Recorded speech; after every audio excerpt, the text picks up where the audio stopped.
Great to be here with you on the Then True. Glad you are making us a part of your day. We are streaming live at ESPNCoastal.com on your mobile device with the ESPN app. Also, we're live streaming on Facebook, Twitter, and YouTube. You can check the show out as well as all across the radio network. So no reason you can't catch us here on a Friday afternoon. We've got a lot to get to.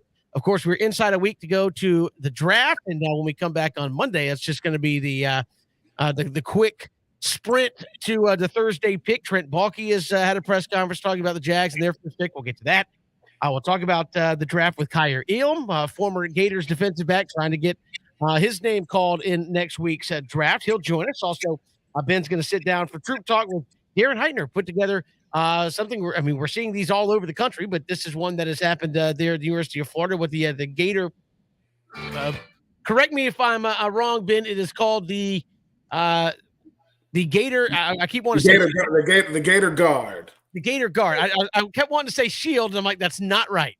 The Shield is well, Kevin. I mean, it's the Gator Guard today. It might be a Gator Shield coming here in the next 20 minutes. Who knows? But I mean, just one of those things where we're seeing them. Florida's doing it, and again, we're seeing these pop up all over the country in regards to collegiate athletics and teams looking to support their student athletes. So we'll get to that. Also talk a little bit Braves baseball with Bud Ellis. We'll talk about this homestand coming up with the Marlins and, of course, the Chicago Cubs and how the Braves can get things going back on track. And to that end, Ben, the Braves are back at home.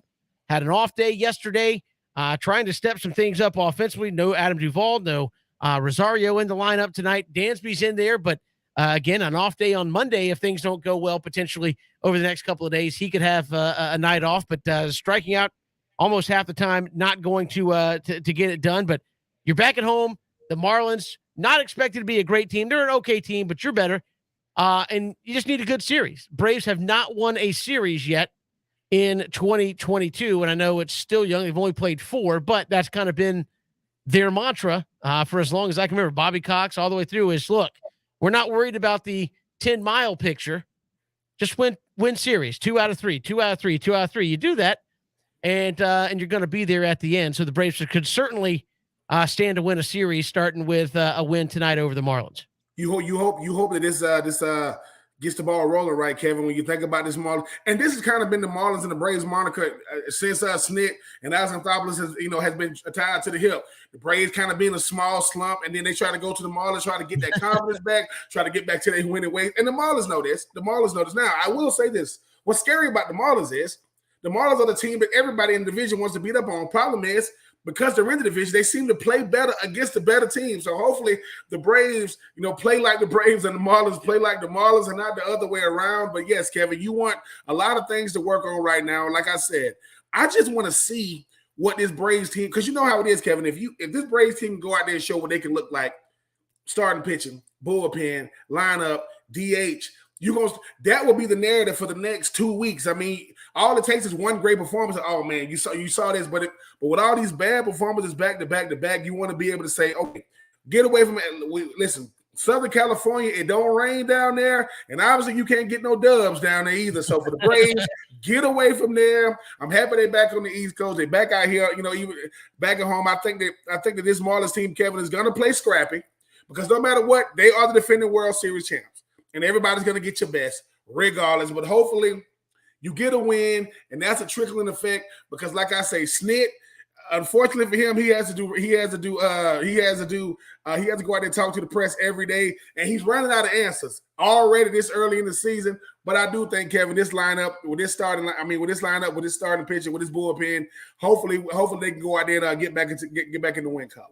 Yeah, I would. It's a good opportunity to do that, and this team is better than what they've played so far. And again, it's still very, very early. I mean, you look at any 2-week stretch in baseball, and I could point out who's awesome and who's terrible, right? I mean, you can look at just pick one out. If this is happening in mid-June and the Braves go 6-8, we're not even talking about it on the show. But the fact of the matter is, it's the start of the season, and you can physically look at the stats, and it's right there in front of you. Alex Dickerson's batting .070. Dansby Swanson's batting .143. If he has a stretch of 143 in June and he's batting .250, we're not saying a thing. And I often think, the stuff at the beginning of the year is so magnified because you just want to get off to a good start. And oftentimes, if you look at it statistically, if you could just have a good 2 or 3 days, that kind of insulates you early from even if you go in a little slump. Like Ozzie Albies has not played particularly well, but he's still batting 218. Why? Because he got off to a pretty nice little start there, and he wasn't starting out at the 070 and trying to get out of that thing. So it is a grind. It's a mountain you have to climb out of. I think the other thing you feel like you have, I don't want to say wasted, because he's going to have stretches like this where he plays well, but you have not really taken full advantage of, is Matt Olson hitting 400. Matt Olson has been on fire. He's gotten on base more than anybody in the National League. And so that literally could not have started any better if you're Matt Olson and the Atlanta Braves. On base more than anybody in the National League to start the season. Unfortunately, he's got 2 RBI, and he got them both from himself with 2 solo home runs. So it's like nobody has been on in front, or at least when they have, he hasn't been able to drive in, but he's hitting 400, and you haven't been able to. Normally, if you have a guy going that good, you would say, man, this guy's probably having a nice week driving in runs. And here we are, 2 weeks in, he's got 2 RBI.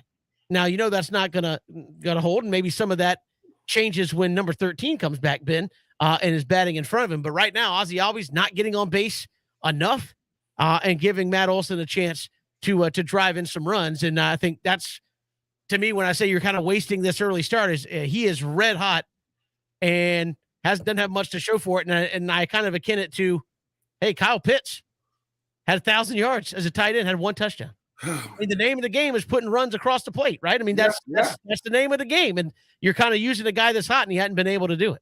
I mean, Kevin, he's doing his best Freddie Freeman impression, right? Freddie Freeman first come on the Braves.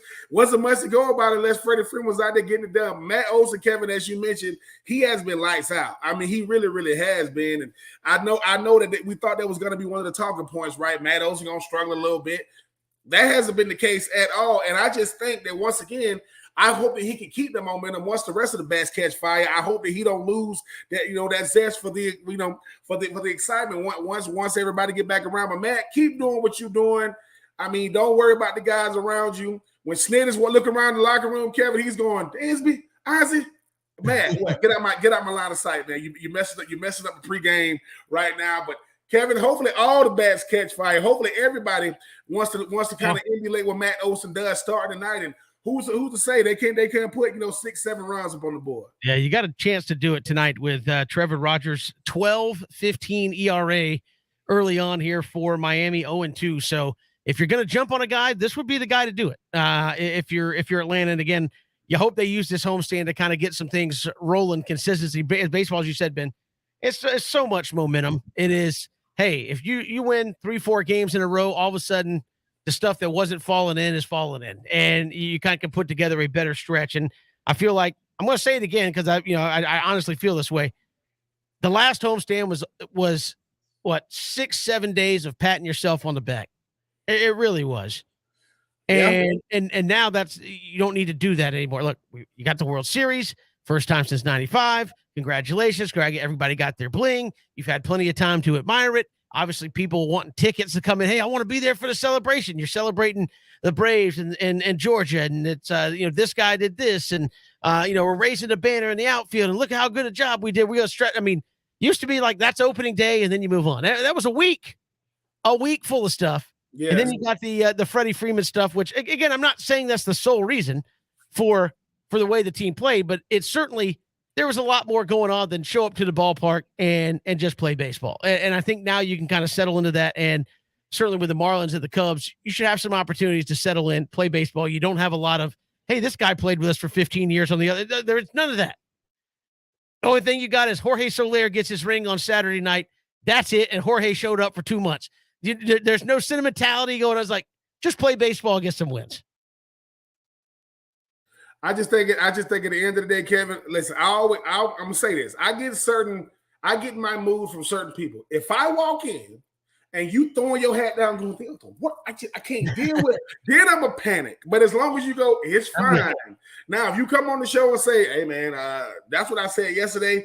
The panic button, I'm not pushing it, but it is closer to my hand these days. As long as the panic button is not in reach of Kevin Thomas, we good.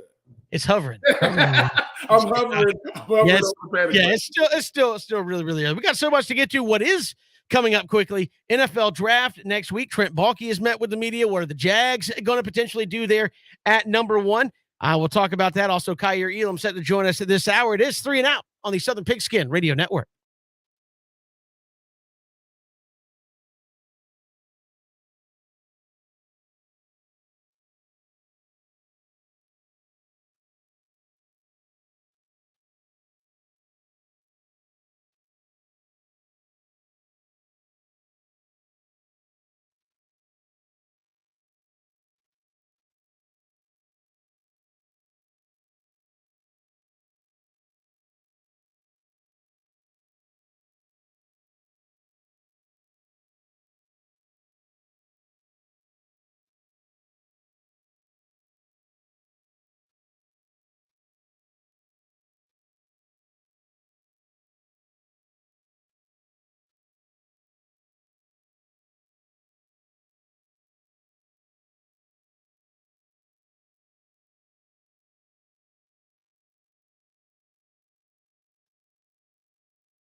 Good to have you back here on 3 and Out all across the Southern Pigskin Radio Network. Kevin Thomas, Ben Troop, glad you were with us. Kyer Elam, former Florida Gator corner, will join us coming up in just a little bit. He's getting ready for the draft. 6'2" cornerback, looking to play at the next level. His dad played 7 seasons in the NFL. His uncle, Matt Elam, also a first-round draft pick in the National Football League. So we will chat with him coming up in just a little bit. As Ben, the draft inside a week to go here.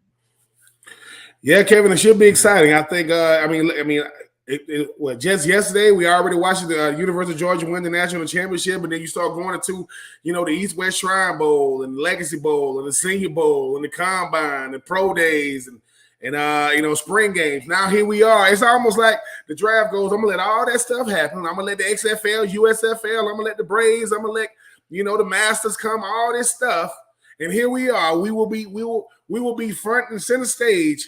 Come Thursday, Friday, and Saturday of next week. But yeah, Kevin, I'm looking forward to it. It always brings back humble memories from a country boy like myself, getting a chance to hear my name called, 19 years ago now, I want to say it is. So I will say, though, to every guy that's getting ready to hear his name called, whether you pick number one or Mr. Irrelevant, it is a dream come true because, Kevin, 256 guys that got to wait 3 days to hear their name, that is excruciating if you're going through it. But it's a blessing if you've had a chance to, actually have gone through the process of this magnitude. And we got a little, a glimpse. Maybe we didn't get any glimpse into what the Jags are looking to do. They had a press conference today. Trent Baalke talking to the media.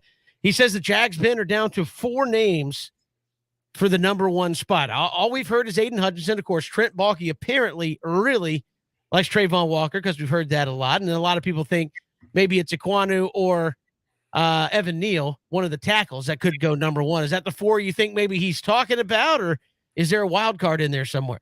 I definitely think it's a wild card, Kevin. I mean, the one thing you know about these GMs, right? If no media outlet has brought up a name, they're not going to bring it up. They're going to say, well, listen, if it's already out there, we'll talk about it. But you literally got the pick of the litter. Kevin Thomas goes to the NFL draft store, and he gets to pick first. And there was a long line out there waiting. And you go, I get to pick first? Yeah, you go, And sometimes, Kevin, it's almost like you don't want to look around to see how much variety you really have. Let me just keep my eyes set on the one I want, because if I get to looking around, there go that Evan Neal. Oh, my goodness. There go Trayvon Walker. Oh, my goodness. There go Kayvon Thibodeaux. The one thing we do know, that they're not going to get a quarterback. We know that. Anything, and a running back. Anything outside of that, Kevin, it could be fair game, because I think if you got a team that's picking back-to-back number 1 overall picks, you in Atlanta, but you definitely still got a lot of holes to fill. And Trent Baalke coming out saying, I'm going to get this quote here, Ben. He said, I'm pretty confident this is the last time I'll be making the first pick. So either the Jags are going to be better or he's going to be fired, basically, is what I read into that. But somebody did ask him about potentially trading. And he said, look, that's something that we've talked about. We'll entertain, we'll listen, but we haven't gotten any phone calls. I mean, would the Jags dare trade out of the number 1 pick?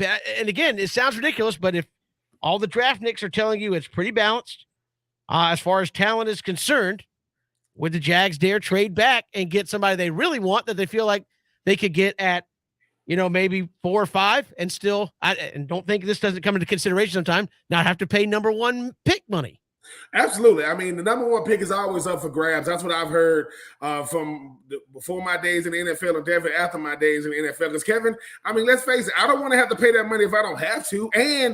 But that's the steepest price you're going to pay. If somebody trading out a number 1 pick and you picking it up, I mean, there's somebody that's in desperate need. And the thing about this draft is, like you said, it's so deep.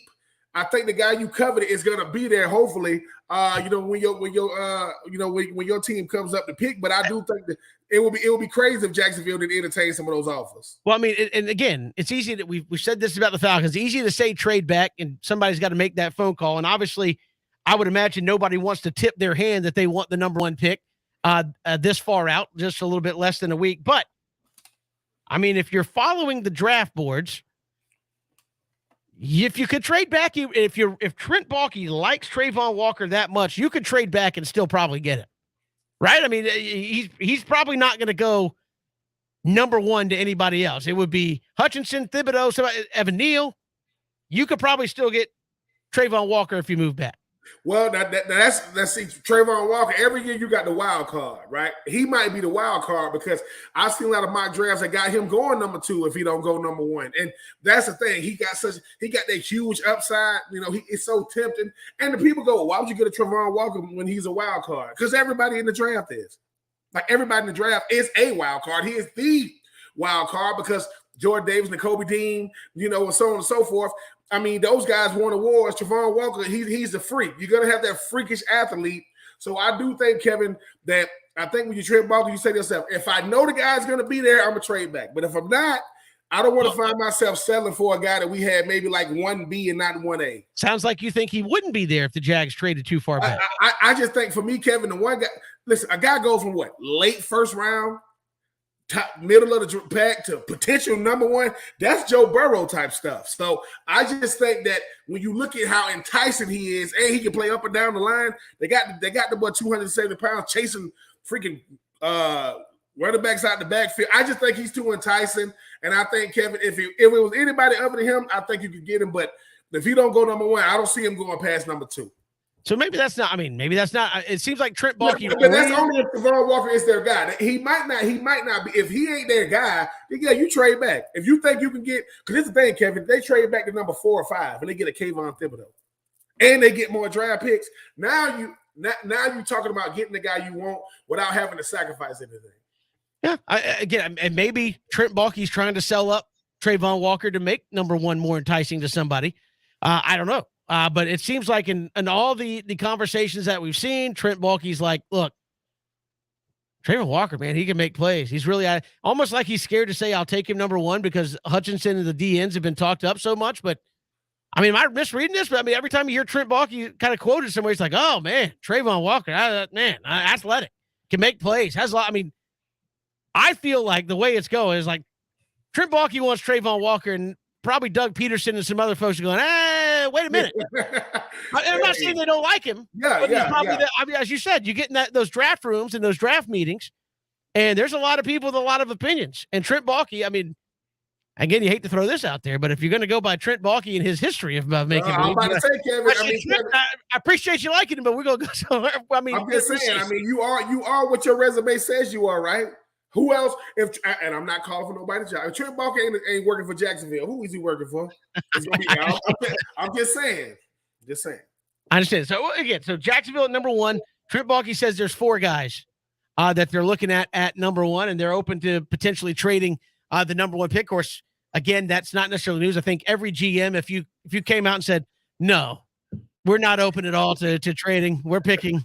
That's it. I mean, you're hamstringing yourself if there was a potential sweetheart move out there. So saying some of the things I think you would have expected.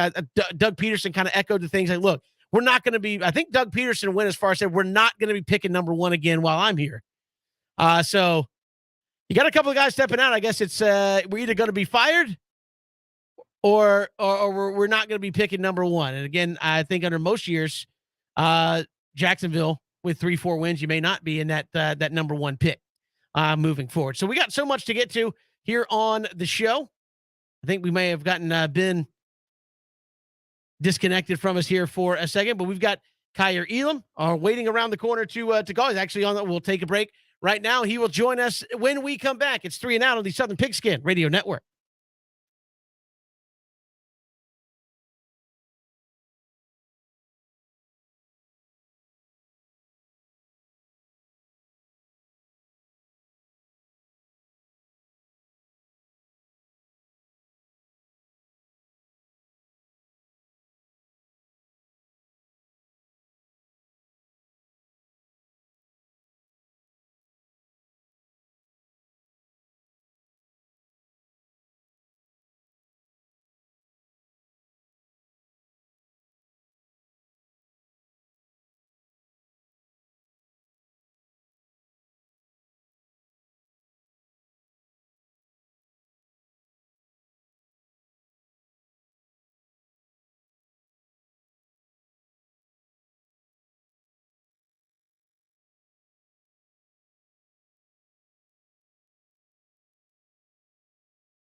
Welcome back. It is 3 and Out here on the Southern Pigskin Radio Network. Kevin Thomas and Ben Troop, I believe, back with us here on the show. Glad you're making us a part of your day. NFL draft coming up in less than a week. Our next guest, second team All-SEC in 2021 out of the University of Florida, getting ready for that NFL draft. Kaiir Elam joins us here on 3 and Out. Kaiir, welcome. How are you?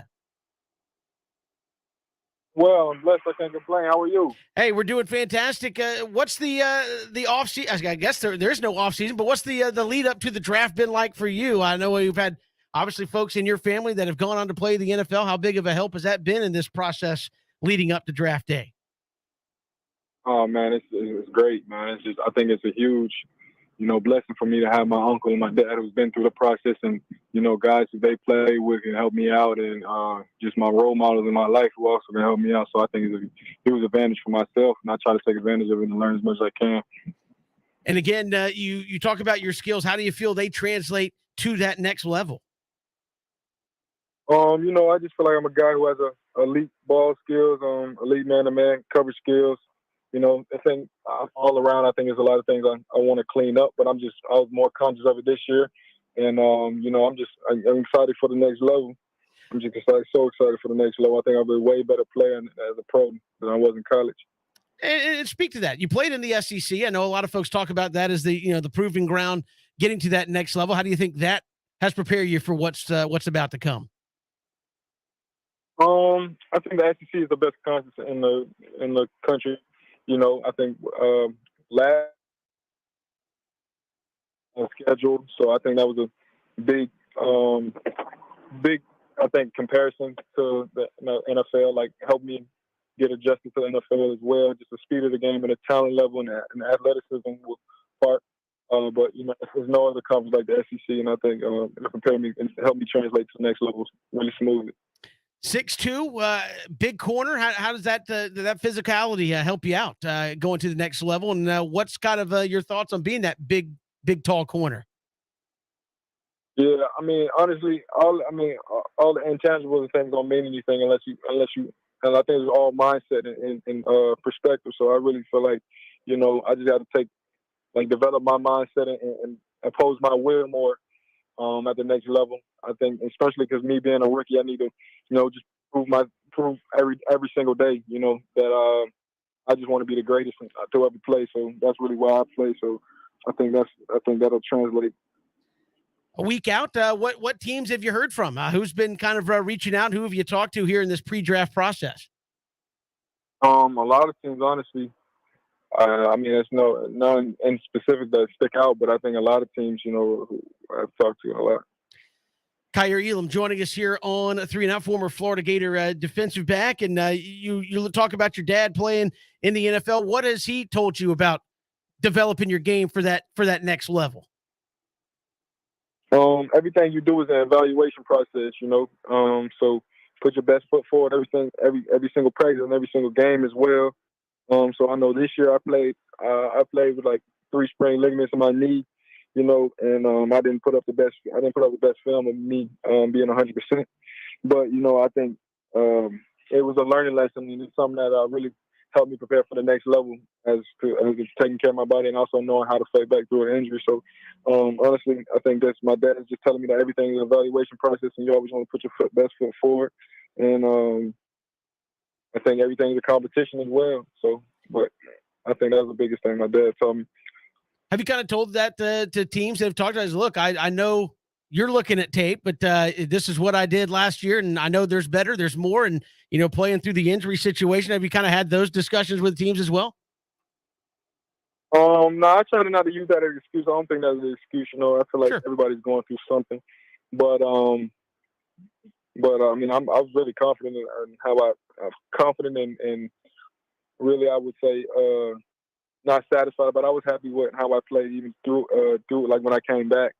But it was just a game I played with it. I feel like I kind of didn't put my best foot forward, but I feel like I'm really confident in my ability. I've gotten a lot better this off season, mentally and physically, and I just ready to put my best foot forward when I step in my next team. So, what's going to mean to hear your name name called. I know as Ben had said just before we had some trouble with Ben getting him back here, but has said, look, you're waiting. Some days, some folks wait 5 minutes. Some folks end up waiting 3 days. So what's it going to mean when you hear and with the whatever pick to this team, Kyer Elam? I mean, honestly, I'm gonna come in with that chip on my shoulder. Honestly, no matter where I go, that's anywhere. That's first round, is that seventh round. I'm gonna come in with that chip on the shoulder because I want to be the number one pick overall because I feel like I have an immediate impact on a team right away. So, I just want to when I get there, I just want to just go prove to everybody why I feel like I should have been the first defensive player off the board, honestly, and I'm gonna prove it to everybody that not even to everybody, I'm gonna prove it to myself first and foremost. But so I can't wait.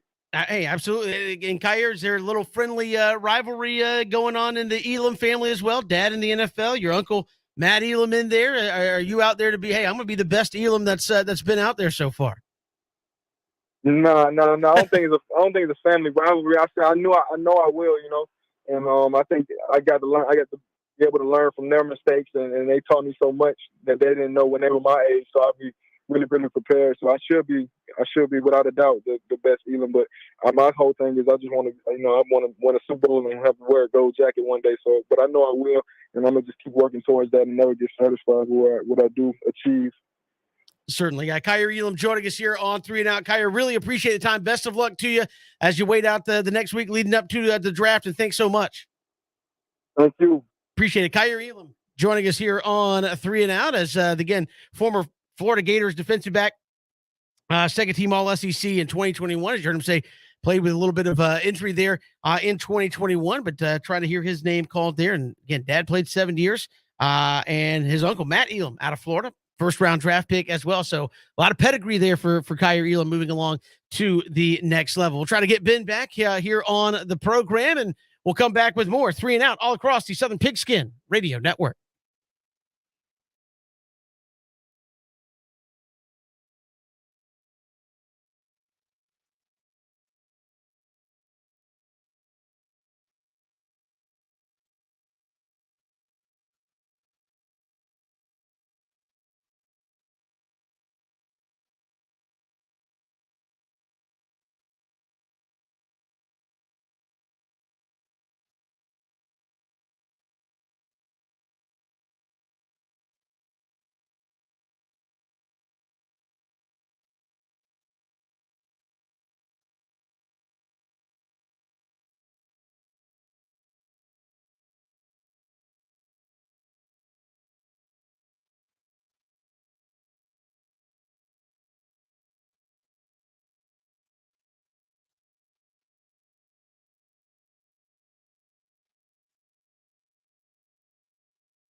Good to have you back here, 3 and Out on this Friday.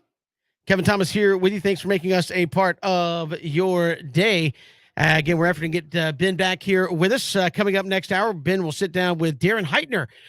We will talk with him, Ben will talk with him, about a lot of the name, image, likeness stuff that's going on around college football. We'll also chat with Bud Ellis, a little Braves baseball coming up in the final hour of the program as the Braves taking on the Miami Marlins here over the weekend. And then middle of next week, have a 3-gamer with the Chicago Cubs upcoming. So we'll have that conversation coming up in the final hour of the program. But you got the draft coming up in less than a week. We heard Kyer Elam talking there about going in the draft. Trent Baalke for the Jags coming out talking about their plans, which he said, hey, we're down to 4 guys, 4 names to go there at number 1. Of course, the prevailing sentiment is it's going to be Aiden Hutchinson there at the number 1 pick. Could it be an Evan Neal, an Ekwonu, either one of those tackles, or could it be Trayvon Walker out of Georgia? And I think Ben said yesterday if Trayvon Walker goes number 1, he would be the highest drafted defensive player out of the University of Georgia if he goes there. And really, as I said, reading through the comments, Trent Baalke loves Trayvon Walker. Every kind of time you hear him talking, I mean, I've heard him speak about Aiden Hutchinson, but it's like, oh, Trayvon Walker's got. So you feel like the voice in the room advocating for Trayvon Walker is going to be Trent Baalke. How much does Doug Peterson love him? Does Shad Khan have a voice in there about what the Jags do at number 1? How much does he love Trayvon Walker or Aiden Hutchinson? We'll have to wait and see. But it appears that Trent Baalke is a big Trayvon Walker guy. Now, will he get him number 1? I mean, it's up to the Jags if they do that. Also, we've got the possibility of a trade that could be out there. And Trent Baalke was asked, would you trade the pick? He said, well, if the offer was right, we're open to it, but nobody's called. And again, I don't imagine the Jags will field a lot of offers until closer to draft day. But how valuable is that number 1 overall pick in a draft where it's very balanced? Again, if you don't get Aiden Hutchinson, Kayvon Thibodeaux's out there. You've got 3 tackles that people really find enticing.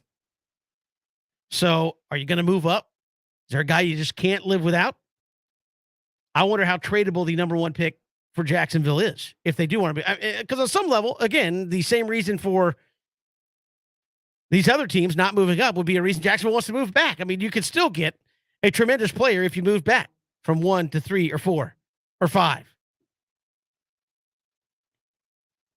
How sold are you on Aiden Hutchinson being that guy? I'll be interested to see how this plays out. Again, if you just kind of read some of the tea leaves, and again, could be misdirection, could be, what have you. But it seems like Trent Baalke is a Trayvon Walker guy. And I think, Ben kind of disagreed with me earlier in the show, I think you could move back and still get him. I think you could. Now, how far back can you move and still get him? Probably no farther than 3 or 4, but I think if you wanted him, you could probably find somebody to move up for Kayvon Thibodeaux, Evan Neal, Aiden Hutchinson, and you could move back and still get Trayvon Walker and not have to pay number 1 overall pick and get another pick out of it or 2. So, I mean, if you're Jacksonville, you're kind of in, not as bad as the Atlanta, but you're kind of in that, hey, we want players. We need players. We need talent. We need guys on this roster who can play. And if we got to trade back out of number 1, I know that's kind of a dirty thing because, heaven forbid the number 1 overall pick comes on to be like a 27-time All-Pro or something ridiculous. I mean, obviously not that, but, becomes a multi-year All-Pro and one of the best in his position, and you move back and chose not to. That'll be the 30 for 30 down the road. Yeah, I remember when you had a chance to draft this guy, you said, nah, we're good. We're going to move back and get the other guy. Some of that going on as well, but again, Jags feel confident they're not going to be number 1 anytime soon. And it's down to 4. So less than a week to go. We'll see what they do there. Falcons sitting at number 8. I don't have a read on what they're going to do. We've talked to numerous folks on the show, draft experts, people who cover the Falcons on a daily basis, and say, what are the Falcons doing? I don't know. I mean, that's bad. That's basically what you get. They can take anybody, literally anybody, at number 8. Obviously, outside of a kicker punter, but I mean, you're talking. You could go so many places with your draft picks. Certainly, there at number 8, and nobody has a clue. I mean, Terry Fontenot's been very tight-lipped about it. Arthur Smith hadn't said much about what, but you could. I mean, people are saying they wouldn't be surprised if the Falcons, if one is there, they take a quarterback. They wouldn't be surprised. I think you've kind of committed to not being very good in 2022. So unless you are just 100% Malik Willis or the quarterback of your choice, I go somewhere else. I go somewhere else in this draft. Not going quarterback. But there, I mean, we've talked to several people said, hey, they could. Malik Willis is sitting there. How much do they like him moving forward? And Marcus Mariota. I mean, Marcus Mariota is a placeholder anyways. You hate to say that to him. I mean, but sorry, Marcus, you're here to buy time until we find somebody we really like. You were available, which is the best. That was the best ability, is availability. And you were cheap, relatively, as compared to other quarterbacks around the league. You didn't cost us a lot of money, and we could get you. The end kind of sums up the Falcons' free agency period. Are you available? Yes. Do you cost a lot of money? Nope. Okay, good. We'll sign you. We'll bring you onto this team. But what do the Falcons do at 8? It's a mystery. Less than a week to go. So many options. I don't know if there's a guy I'm willing to stick for. If I've kind of started advocating, I think the Falcons should also move back and potentially pick up a number 1 for next year. So you could have 2 number 1s. So if you look at that draft class of potential quarterbacks, if there's one you really like, you have the draft capital to thus move up there and get the one you want. I don't know if there's anybody that I'm just dyed in the wool. Gotta have them that if an offer comes to move back that I wouldn't take. I mean, if one of those, if Evan Neal slides, I might be enticed. Kayvon Thibodeaux, potentially. I think wide receiver, you can address that in numerous spots in this draft. Doesn't necessarily have to be number 8. I mean, the Falcons do have a history of taking wide receivers or pass catchers relatively high. Calvin Ridley, Julio Jones, Kyle Pitts. Not afraid to do that. I don't think they go that direction either. I'm thinking they're hoping one of the defensive ends that they like is still there. And if not, they're going to try to move back. I think you're so deep at many other positions on the field that you're going to try to move back if you just aren't absolutely in love with the guy you're looking at drafted there at number 8. So a week out, somebody get Terry Fontenot on the line and give him some of that truth serum and see if he'll tell us anything. Anything. Christian's laughing. I mean, do you have any clue what the Falcons are going to do at 8? Because I don't even think they do. I can't go to break. I'm waiting on the hard out. Why? Yes, we got to go all the way. We're trying to get Ben back. We're trying to get Ben back on the show. He's having some technical difficulties on his end. But yeah, Ben and the internet. Not friends today. Yeah, no, today. None of you guys know how to use technology. What are you talking about? I'm on the show. None of you guys know how to use technology. Sorry. I was just giving my draft thoughts here on less than a week to go. And I wish somebody Kevin's inner monologue. It is. Look, am I wrong though? Am Falcons, anybody but a quarterback. But I mean, I don't think there's any quarterback that's good enough to be 8 overall. Malik Willis, maybe, No. but to me, I'm trading back because next year's quarterbacks are way better. Like Lamar Jackson, for what Lamar Jackson did in college, won the Heisman Trophy. Somebody had to jump back in at the end of the first round to draft him. Right. This quarterback class just isn't good. Like there's some guys. There's some guys. Like would you be surprised if I told you 5 years from now none of the guys from this draft class are starters in the NFL? Well, what if I told you all these guys were bums? That's not bums. No, I know. Yeah, I would not be. Any other year, Malik Willis, Kenny Pickett, Matt Corral, all those guys. No, second, third round picks. Yeah, none of those guys am I selling out for to build my franchise around. I'm willing to stink this year with Marcus Mariota. But that being said, the NFL also jumps up to draft Jordan Love. And maybe the worst draft pick in the history of the NFL. But people panic.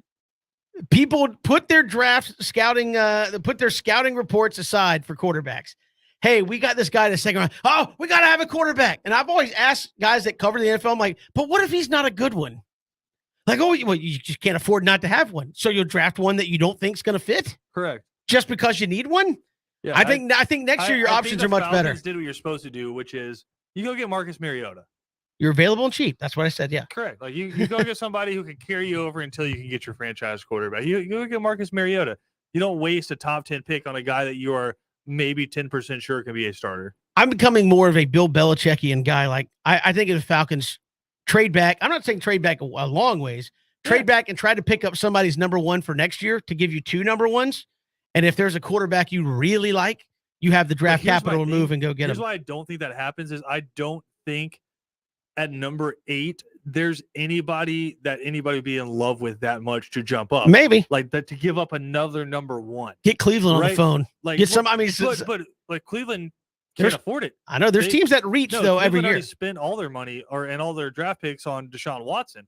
If you're talking about wide receiver class is incredibly deep.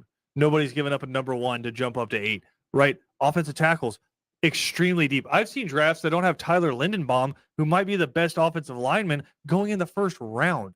Like, so all the positions that are good are incredibly deep. So I don't know. Like, if somehow Aiden Hutchinson or Kayvon Thibodeaux drop and somebody wants to, but like, again, are you giving up a first-round pick next year and this year to jump up and grab Kayvon Thibodeaux, a guy who a lot of people have said they don't know that he loves football. Like, they don't know that the motor's there, right? That he takes plays off. Like, are you risking 2 first-round picks to jump up and grab that guy? I don't see anybody in this draft class that's as good of a football player as a Jamar Chase, right? It's just not it's a deep but not overwhelming draft class. There's no superstars really in this draft class. And I think that's okay. I think every now and then you're going to see drafts that are dominated by offensive linemen. Like, the best position group in this draft is offensive line, right? Yeah. I mean, you have Evan Neal, you have Charles Cross, you have Equan Anamu. Like, you have a ton of offensive linemen who are really good. Like I said, Tyler Lindenbaum, not even projected in the first round a lot now. He might be the best offensive lineman there is, just the position he plays. Not a lot of people are going to spend a first-round pick on it. So I think the most deep and the best position is offensive line. I think there's a lot of really good defensive tackles, but then you have stuff where you have to be a certain style of defense to take a lot of these guys as well, like a Jordan Davis, right? You have to run that 3-4 where he can play that zero tech. So there's a whole lot of different things going into this, but I just don't see anybody that I love enough to move up. But at the same time, I don't see a quarterback here where I'm like, yeah, I feel the need to spend a top 10 pick. So if you're the Falcons, best available player, not a quarterback, it's an A+ in my book. I think we found Ben. He'll join us coming up in hour number 2. We'll bring him back. He's got the internet all figured out. No, Kevin. This conversation with Bill Gates, and got it all worked out. So Kevin, he'll join us coming up. Can you hear me? Say that again. Can you hear me? Yes. We got you. Christian and Kevin, I think this is the first, right? Christian, I want you to come over here real quick so you can see where the hell I am. You look like you're in the back of somebody's car. I'm in the back of my car. Get her done. There you go. Whatever it takes let me tell you people something before we go to break. No, we don't have time. We're done. Afterwards. 3 and Out, Pigskin Radio Network. The hell of a tease.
Good to have you back here, 3 and Out on this Friday. Kevin Thomas, Ben Troop, glad you're making us a part of your day. Ben, we have you back here on the show. You've got technology all figured out, and we're glad you're with us. Listen, Kevin, anybody that didn't know, as you know, I used to want to be an engineer, and to all the Geek Squad employees out there, eat your heart out. You don't know nothing about this right here, but we're gonna make it happen though.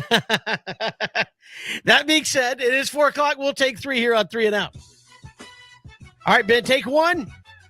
The Yankees intentionally walked Miguel Cabrera late in the game yesterday and got a huge boo from the crowd as Miguel Cabrera was 1 hit away from 3,000. It loaded the bases. I believe the Yankees were up 2.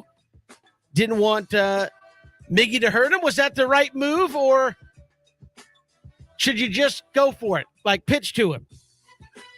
For the Yankees, I mean, certain people, Kevin, they earn the hate, right? The Yankees earn the hate. Like, at the end of the day, I get this Miguel Cabrera. You don't want him to get the 3,000. Pitch to him, man. Come on, don't do that. Like, I think, Kevin, we've been kind of talking about the unwritten rules of baseball here lately, and is that one of them? Like, I get it. No one wants to be, if Jamal Lewis needs, 50 yards to go over 2,000, so we don't want to, it's different that we going to make sure that he doesn't get the yardage by stacking the box and just selling out on the run and out the pass. But pitch to the man. Come on.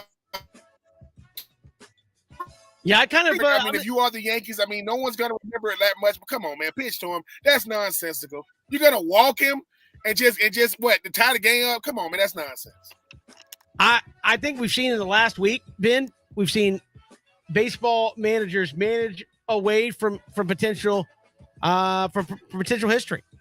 Don't want to pitch to Miguel Cabrera getting 3,000. I mean, I get it. You don't want to be the team or the guy that gives up hit 3,000. I mean, he's going to get it eventually. I know a lot of people said, well, he had 3 at-bats before that. He could have gotten 3,000, but no. And we saw a guy taken out with a perfect game. And, like, why are you trying to take away? I know you can say, hey, careers are bigger than moments. Postseason is bigger than moments. But you live for moments. 3,000 hits is a milestone. If it gets given up against you, I mean, if Hank Aaron hit 715 against the Dodgers, do we feel bad for the Dodgers? No, it's like you're a part of history, man. Like you're on the wrong side, but it happens, and you're always linked to a great moment in sports. I mean, it's going to happen. I think maybe the right managerial move, but at the same time, like, come on, man, pitch to him and challenge him to get it. There used to be a little bit more of that, Ben. I think a lot of times that's what's gotten analytics driven in sports, where it used to be kind of the attitude. And I know people will say, well, so much for the machismo if he beats you, but there used to be that kind of attitude in sports is like, you don't back down from Michael Jordan. You say, fine, it's Jordan. We're going after him. Bring it to us. It's his 3,000th hit potentially. You're not going to get it on us, not because we're not going to let you, because we're going to pitch, and you're not going to get a hit. And I feel like you lose some of that versus, no, we're just not going to let this guy beat us. So, we'll take him away from the game. So I feel like some of that has been lost in just sports in general, where it's more analytics driven instead of, why don't we just dig down and we're not going to let this guy beat us. And it's a challenge. You want to go against the best and see where you stack up. I get it. They don't want Miguel Cabrera. They don't want him tied to them as far as like his milestone. But I agree with you, Kevin. Come on, man. Like, pitch. He's gonna end up with what? Well over 3,000 hits, right? So what are they gonna do next time? What if he's already at 3,002? Like, we don't want to get man. Pitch to him. You're the freaking Yankees. No one's gonna remember Miguel Cabrera getting his 3,000 hits against y'all. I think that kind of stuff is crazy, Kevin. And even we are not too many moves removed, Kevin, from these same play-in Yankees popping bottles in the play-in game. Yeah. And they can't even pitch to Miguel Cabrera. That's ridiculous. Yeah, winning play-in games and won't pitch to Miguel Cabrera at the end of a ball game again. I know you're trying not to lose a ball game, but how about you just pitch to get him out and hope again, have some confidence that he's not going to hurt you. Pitch to get him out. But anyway, I know you ran into Miguel Cabrera. I did. I was about to say over the summer. Listen, my child is a budding superstar in the soccer world, and I see this huge goalie, right? Huge kid. And I was like, that's a big kid. And then all of a sudden I said, you know how, like, Kevin, you see somebody go, that looks like Miguel Cabrera. Ain't no way. But ain't nobody standing next to him. And I'm like, right? And then I'm thinking to myself, is that just like a Miguel Cabrera rule? Like, don't nobody come up to him? So my daughter's coach was like, "Hey, there go Miguel Cabrera over there." And I had to act like, "Oh, for real?" I had to act like I didn't see him already. So he introduced me to him, and my kid was actually playing goalie that day, so I got a chance to meet him. And Kevin, I will say this. For everybody that say the fanboy isn't, it's real. You have to keep it under wrap. But he was so down to earth, he's talking to me like we know each other, which I'm like, nah, big Miguel Cabrera can play tight. He's a big dude. Like, he's not a little guy by no means, but we took pictures and everything. But I think with him, obviously he's Miguel and he don't want to overshadow his kid, which he's not, but very, very cool dude. We took some pictures, Kevin. And to be honest, full disclosure, I wanted to call you and put you on the phone with him, but he would be like, dude, I just took some pictures. All right, well, if I are you gonna do it? So it was cool running into him. Yeah, I probably would have been like, you're playing around. I wouldn't have believed you anyway. But... No, Kevin. It would have been one of those things where y'all at the ballpark, you just you and the kiddos, and you see him and you go, but you got a handful of stuff like, what is it? That's freaking Miguel. Oh my God, that's crazy. All right, moving along. Take two. Debo Samuel said he wants a trade. Where is the best landing spot for Debo Samuel? I know we talked about would the Falcons try to get him if they probably don't have enough capital to do it, but where's the best landing spot for Debo Samuel? I mean, I know people ain't gonna like this. The best landing spot for Debo Samuel right now, like that, but the Tampa Bay right now, you know what happened today? A one Tom Brady just took more or less money to create like $9 million in cap space because you bring back Chris Godwin and obviously you got Mike Evans, but he want to have that three-headed monster who's going to replace like Antonio Brown's production. I think a young Debo Samuel can do it, but for my money, Kevin, I think he's probably going to end up in the AFC West. He's going to end up probably in New York with the Jets because I think right now Zach Wilson. You just said the AFC. What did you mean to say East? I'm sorry. Did I say AFC West? I'm sorry. Yeah, no. I was like, AFC West. You said New York. I was like, I'm sorry. If he's going to end up in I'm sorry, AFC West, who they have every freaking body. But I will say this, Kevin. Speaking of the AFC West, there's a team in Las Vegas. Oh, because because at the end of the day, if you add a Debo to go on with Hunter Renfrow, to go on with Darren Waller, to go on with Devontae Adams, that is electric, people. But I think Zach Wilson, they kind of want to know what they got in him being the second overall pick last year. They need to give him a dynamic receiver that can help him out as far as like intermediate routes over the top, as well as like just moving the chain. So while Tampa Bay is going to throw a lot of money at him and try to do all they can with the draft, it's probably going to be the Jets. That's a good call. Good call there. All right, take three. The Hawks are hosting the Heat for Game 3. Can they win this one at home? I heard a stat: the Heat are 15-0 when they get up 2-0, and they are up 2-0 on the Hawks. Hawks got down. You and I were talking about this. They got down 2-0 to Milwaukee last year and ended up forcing a Game 7. Can they win Game 3 to try to get that momentum back? I think they can, Kevin. I think they have to. This is a must-win, and I don't ever want to say the Atlanta Hawks ever got home court advantage. I'll never say that.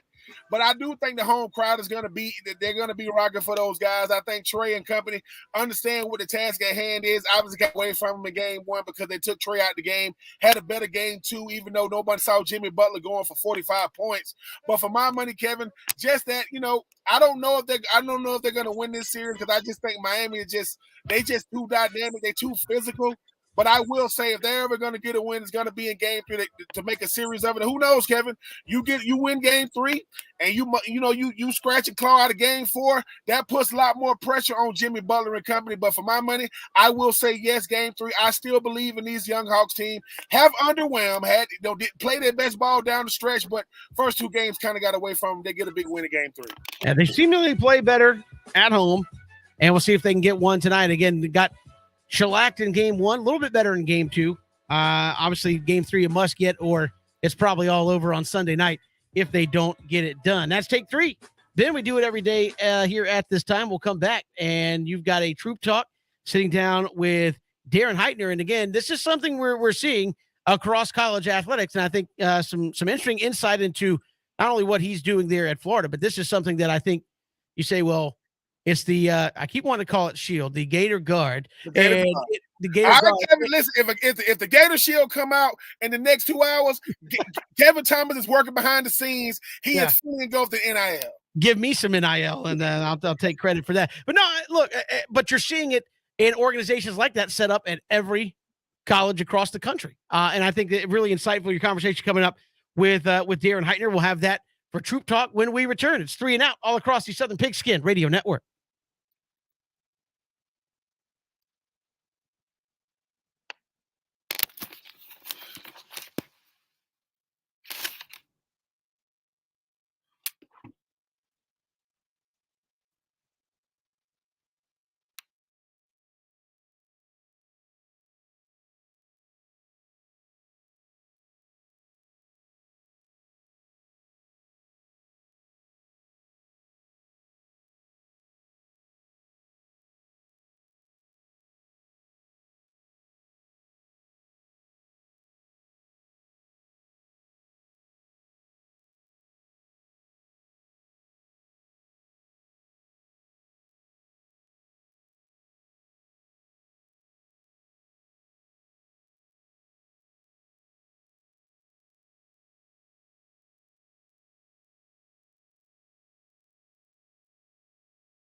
Now it's Troop Talk with Ben Troop. If we're not victorious, let no one come back alive. Not that kind of troop.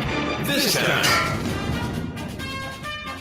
What up, everybody? I am Ben Troop. This is Troop Talk, and every week I do my best to sit down with one of the best among us. And if you've been keeping up with all things going on at the University of Florida, I mean, my next guest, I mean, he sent shockwaves through not just the University of Florida, but the sports IP crypto lawyer at Heightened Legal, teaches sports law at UF Law, owner of Sports Agent Blog, author of How to Play the Game, NIL advocate, UF 40 under 40, the great Darren Heighten. What's going on with you today, Darren?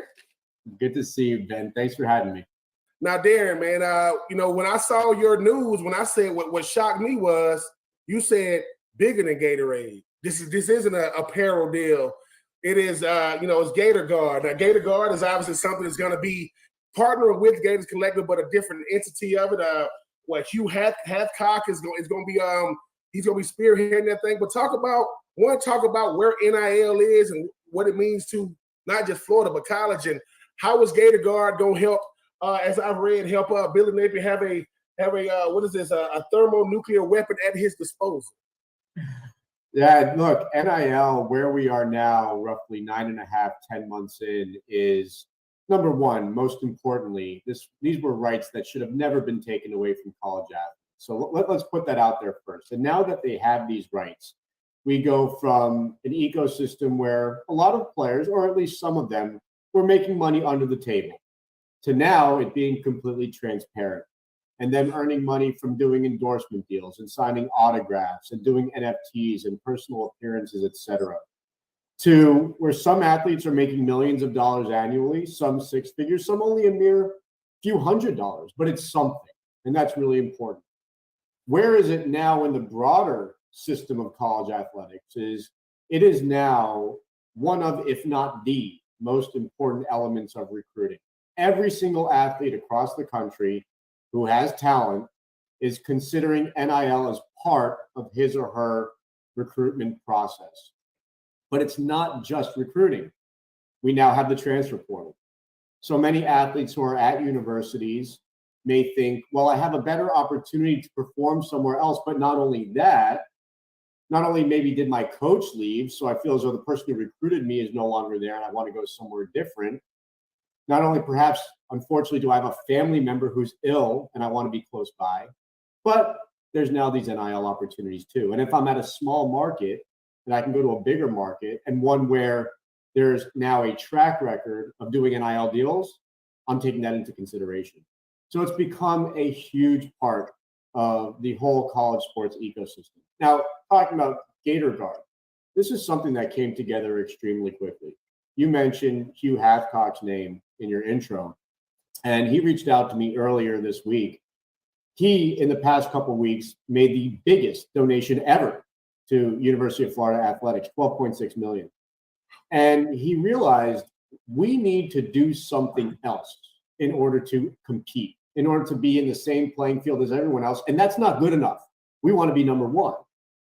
And his concept was to create a small, exclusive group of high net worth individuals, pool their resources together, get them to provide annual commitments.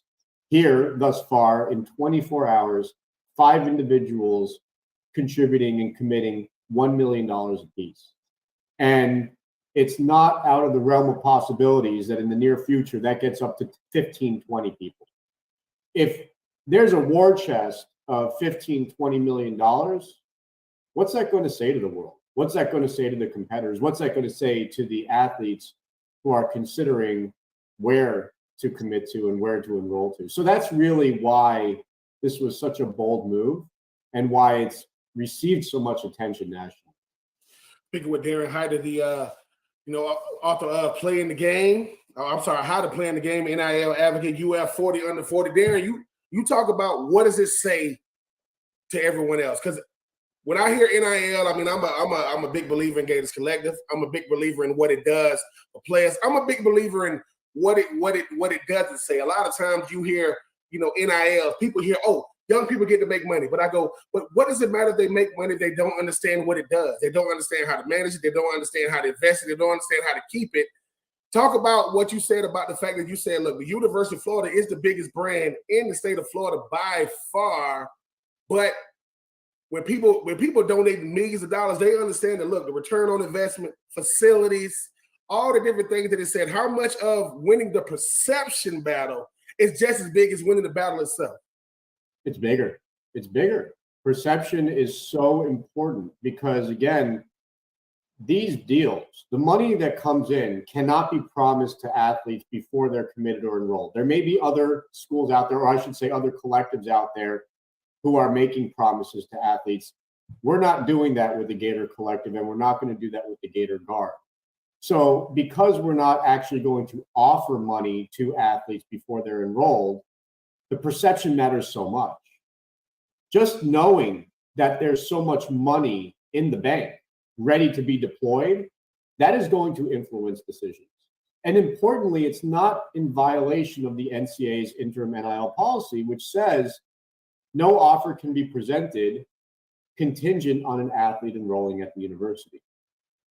I think there may be athletes in certain schools that have put themselves at risk already because they've been so bold to actually make those offers prior to the athlete being enrolled. So to your question, perception for us is absolutely important, but ultimately it's not only about putting your money where your mouth is as a donor, but as I said earlier, you have to deploy it. And you mentioned the Gator Collective. Look at their track record over multiple months. They've deployed the money. And I give kudos and credit to all of the individuals who have decided to sign up for a subscription. Every single fan who's putting $10, $100 per month or annually, it adds up. And it's strength in numbers. So, yeah, perception's huge. Talking with Darren Hyder. I am Ben Troop. This is Troop Talk, talking all things NIL, Gators Collective. I mean, the bombshell known as Gator Guard. You mentioned something, Darren, that I think is important. You said right now we got 5 people willing to give $1 million annually. That could go up to 10, 15. How important is it to be first, though? Like when I think of anything, when I think of Gatorade, well, I drank Gatorade with the Florida Great Drink, had nothing to do with it. But Eddie Rojas, he started Gators Collective. You and Hugh, you guys are starting Gator Guard because you know some other people are gonna want to be involved with other entities. How important is it for you to be first and say, hey man, they might not have to utilize my services, but they got to at least call me? I try to be as least self-interested as possible. I'm honestly, from the start, and I had the fortune of helping with crafting Florida's NIL law back tail end of 2019 when the NCAA still had these prohibitions in place. Has NIL helped my business? Of course. But has it completely consumed me and my practice? No, it's still a small portion of my business. From day one, my interest has been in helping athletes. I've always considered myself to be an athlete advocate. And the bottom line is, who's benefiting the most from this? It's the athletes. I think being early is important, but not so important for Eddie Rojas or for Hugh Hathcock. It was important for the Gator Collective and now for the Gator Guard, because the Gator Collective was the first collective to be established nationally. And as far as I know, the Gator Guard is a first of its kind nationally. And that, you do receive a lot of attention, a lot of press by being first. And again, putting your money where your mouth is. 5 people donating $1 million or committing $1 million each within 24 hours, that's a statement. And so, yeah, I mean, being first is important. But again, I don't think that it's necessarily important for any of us who are involved from a self-interest perspective. Talking with Darren Hyder, I like that athlete advocate, author of How to Play in the Game, NIL advocate, UF 40 under 40, orchestrator of the Gator Guard, Billy Napier, new head coach of Florida.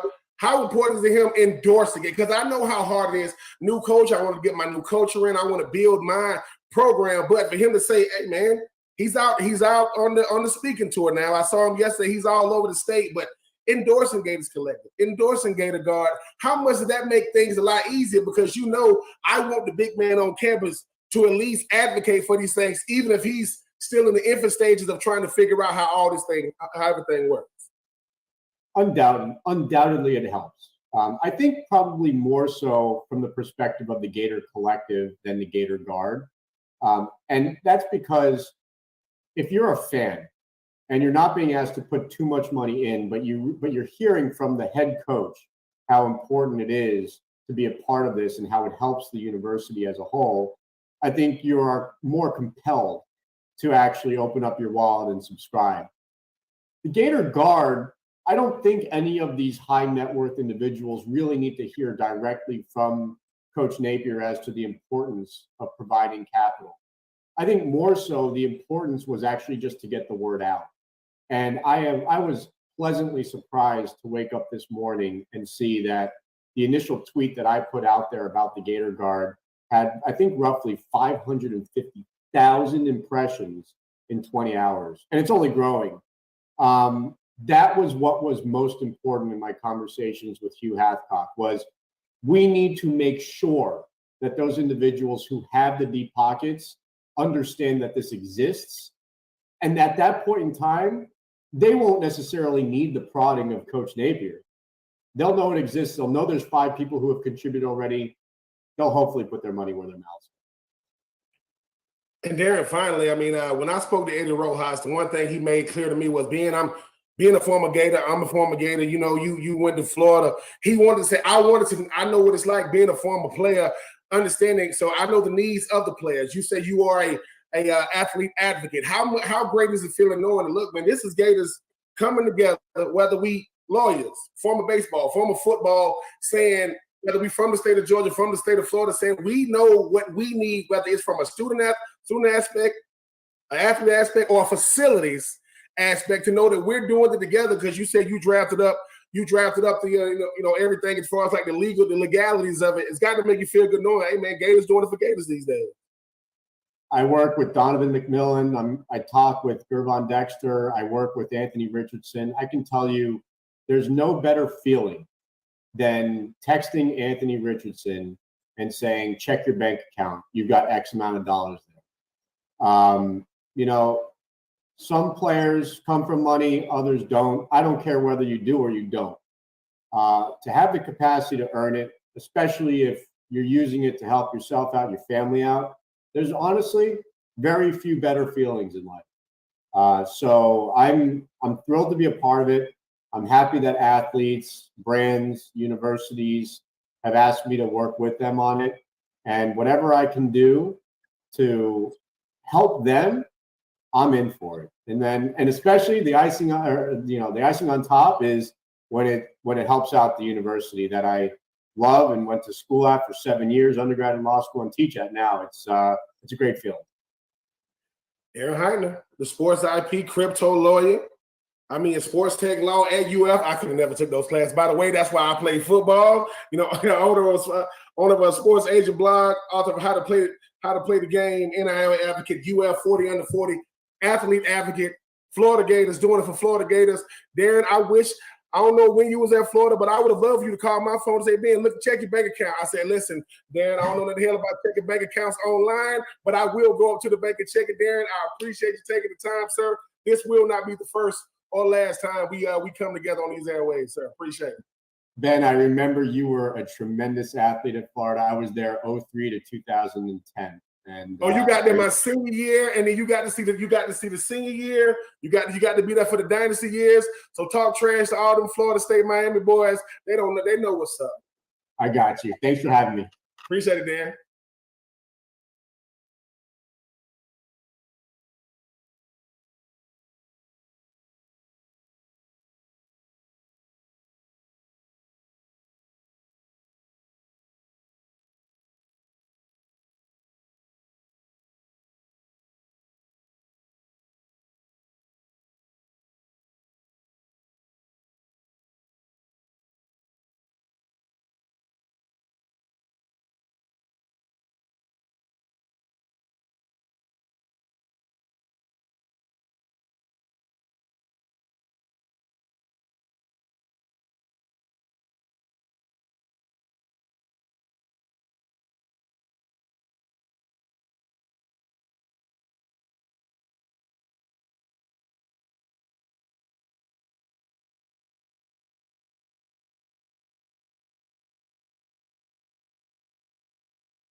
Good to have you back here, 3 and Out on the Southern Pigskin Radio Network. Kevin Thomas, Ben Troop, glad you're making us a part of your day, streaming live.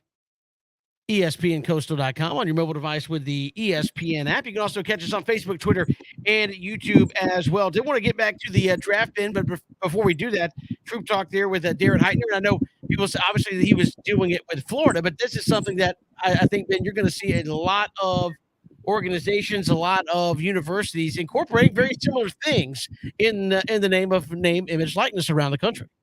Yeah, Kevin, because I think it's something me and you talked about. NIL, we didn't really know what it was, right? But just like with anything else, this comes down to two things. This comes down to who has the most money and who has the biggest brand, because that's what they're gonna tie it to, right? And who really spurred who? And you know what's crazy? I don't like to give him credit, but Jimbo Fisher started with the guaranteed contract, and what he did in 2022 recruiting class, becoming the number one, people was like, dude, we can't have that on our watch. So I think what happens is Darren, he understands that, look, you got to have different entities. You got to have the Gators Collective, to where you got the alumni, you got, fans, and I mean disrespectfully, AKA regular money. And there is nothing wrong with that. But Kevin, it's like being in the stadium. You got the regular seats and you got the box seats. The box seats, like, hey, listen, we understand it's more about facilities, right?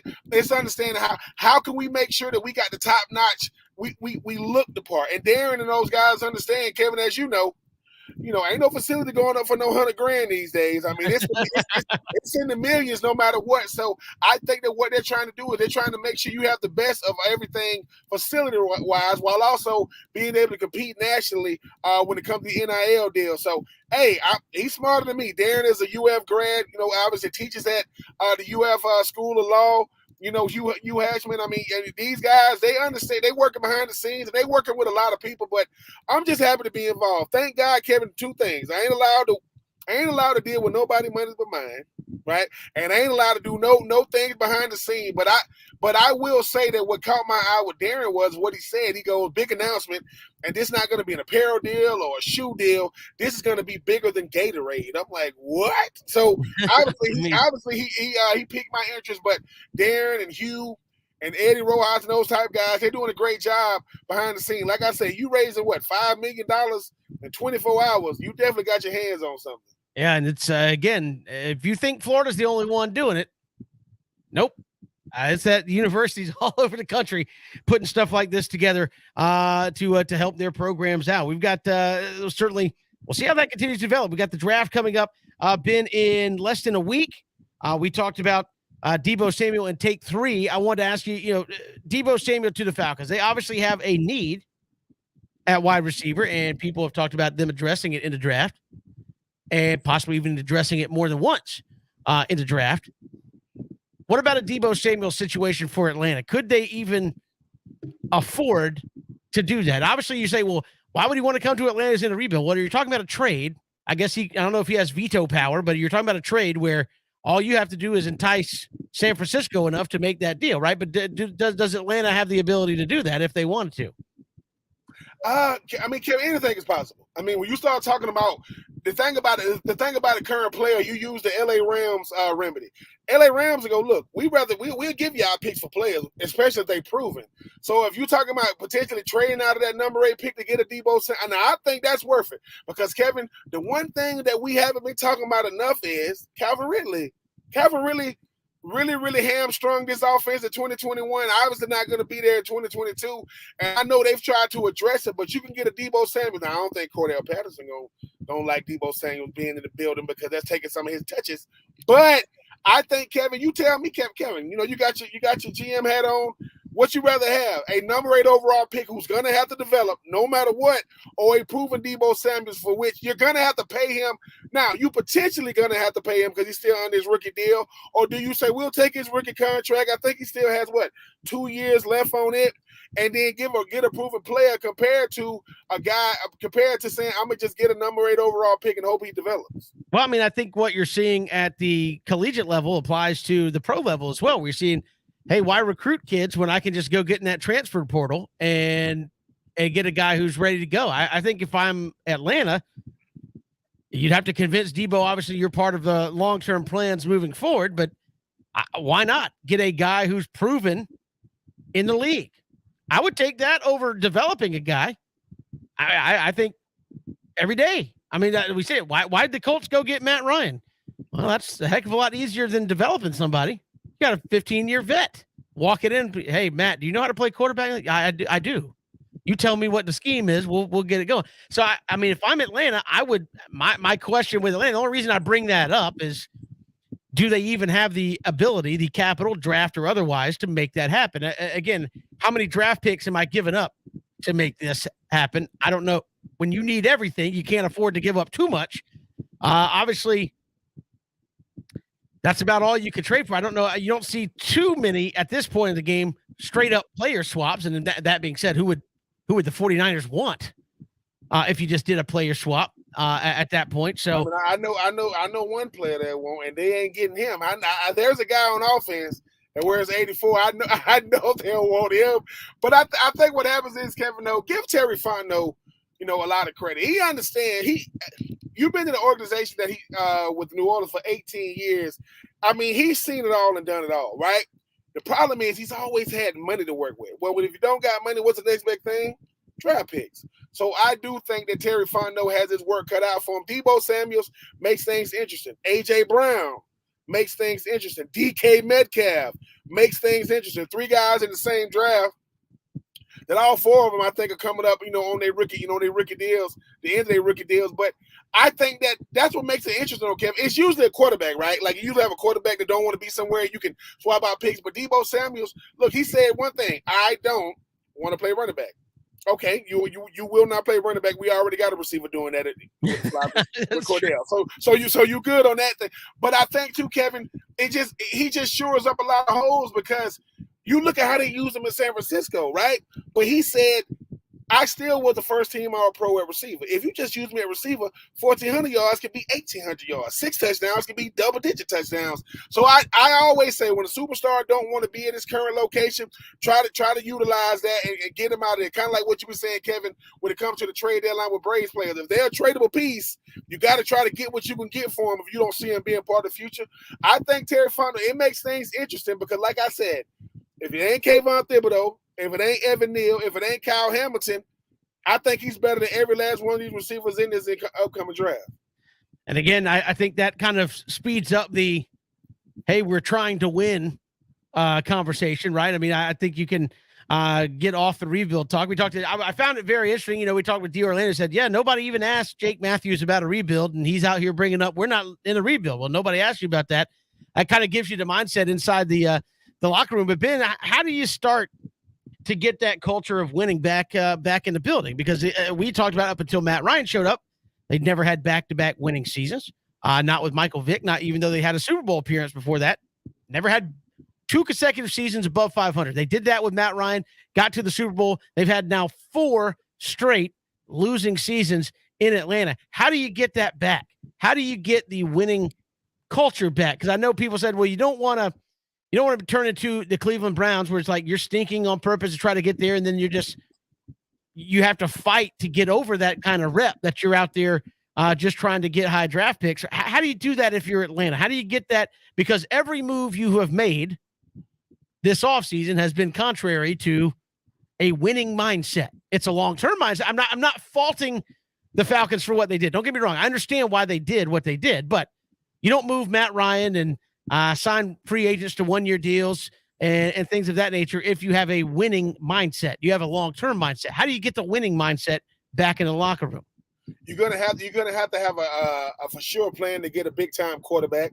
Because, Kevin, just like I know, while I appreciated Michael Vick and what he meant to Atlanta, he was more entertaining than winning games. Very entertaining, but they weren't winning a lot of games when you talk about, even though he did go to the NFC Championship year and got beat by Philadelphia.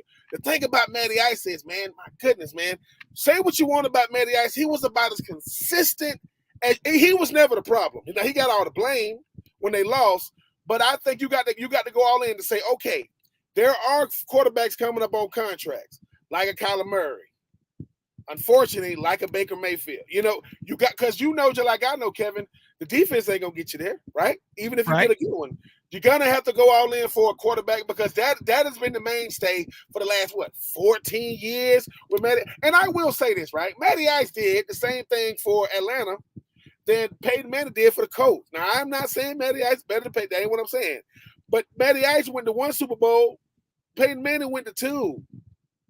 In 14, and Peyton Manning is considered arguably the greatest regular season quarterback we've ever seen. So I think that you got to have a plan for a big-time QB, whether that be a guy that's coming up on a rookie deal contract, a guy that's in one of these upcoming drafts, or you got to package some picks together to be able to get a guy. Because, Kevin, it's not going to matter if you got a Kyle Pitts, a Debo Samuel. It doesn't matter if you get, a freaking big-time running back. If you don't got the quarterback, take nothing away from you, Marcus Mariota, it's gonna be much to do about nothing. Every stable winning organization has one thing in common. They got a big time quarterback. And until Atlanta gets that, they can get out, they can have the whole first round, right? If they don't get a big time QB, Kevin, just like I know. But there's not one to get right now. Yeah. And I will say this.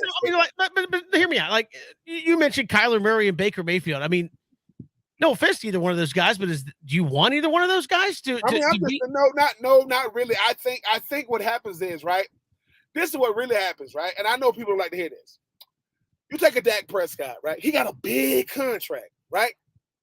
They don't want to his cap hits the next 2 years. It's regular money. In 3 years, it's like 50 million. They're not going to give him. So I think what happens is, Kevin, if you can't. Matty Ice was a godsend, man. 14 years, one guy. That's how many organizations can say that? One guy. But if I can't get it, Marcus Mariota shows that Terry Fontenot might want to go the veteran route. Just a veteran that can actually get you 2 things: win your division, get in the playoffs. That's all you need your quarterback to do. Win the division, get in the playoffs. Let's see what can happen. And until they get a quarterback that can consistently do that, you always in rebuild until you get your franchise QB. We've got more to come here on 3 and Out. Of course, draft coming up right around the corner. We'll chat some Braves baseball with Bud Ellis coming up at the final hour of the show. The Braves back at home against the Miami Marlins. So hopefully get back in their winning ways a little bit later tonight. This is 3 and Out. Hit us up on Twitter at Pigskin Radio. Love to hear from you. We're streaming live, ESPNCoastal.com.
Good to have you back here, 3 and Out on the Southern Pigskin Radio Network. Kevin Thomas, Ben Troop, glad you are with us. The NFL Draft coming up next week from beautiful Las Vegas.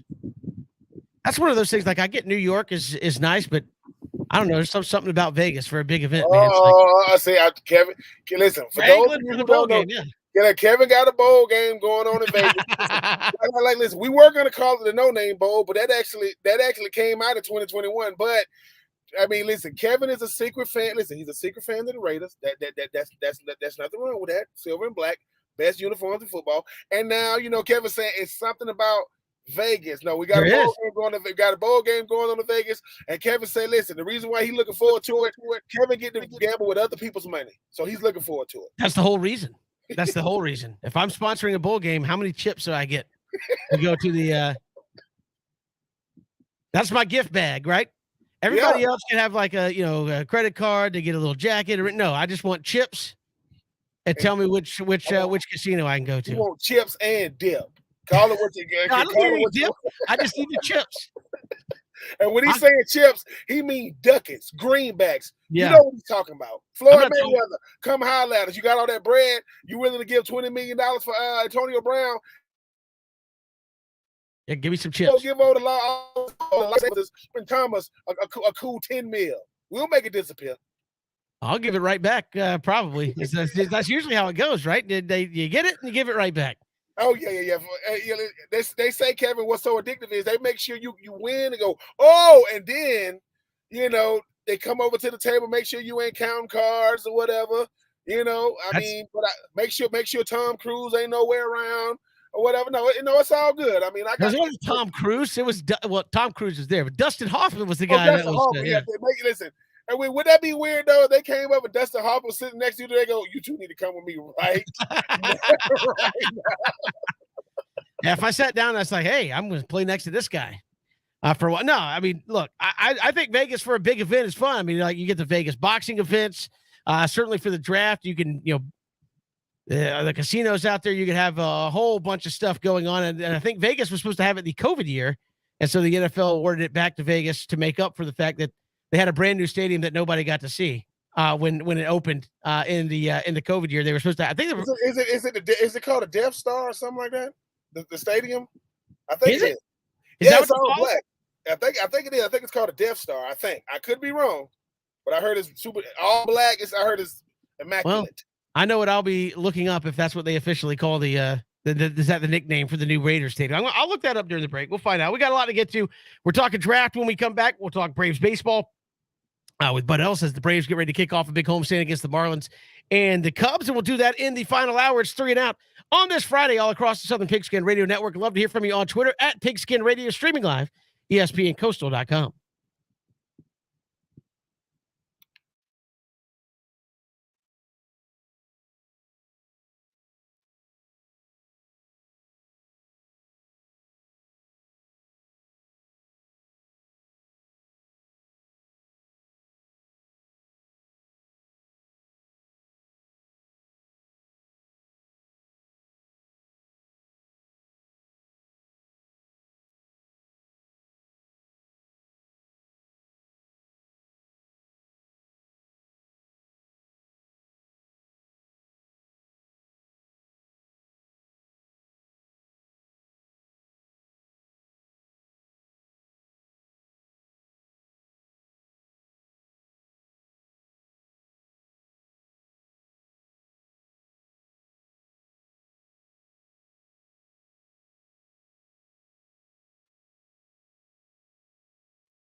Good to have you back here. Final hour on this Friday. Kevin Thomas, Ben Troop. Thanks for making us a part of your day. We'll chat with Bud Ellis, talk a little Braves baseball with him. Coming up in just a little bit, the Braves start a homestand here against the Marlins and the Cubs.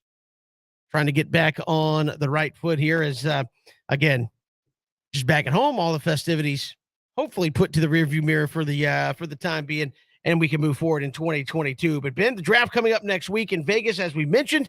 Obviously, the Jags sitting there at number 1. Trent Baalke, GM, came out today and said, hey, we got 4 guys in mind. We're down to 4 guys. Somebody said, what about a trade? Well, we're open, but nobody's called. We'll hear it, but nobody's called. But 4 guys are sitting there in the Jags portfolio to go number 1. Kevin, I mean, the thing is, I will say this.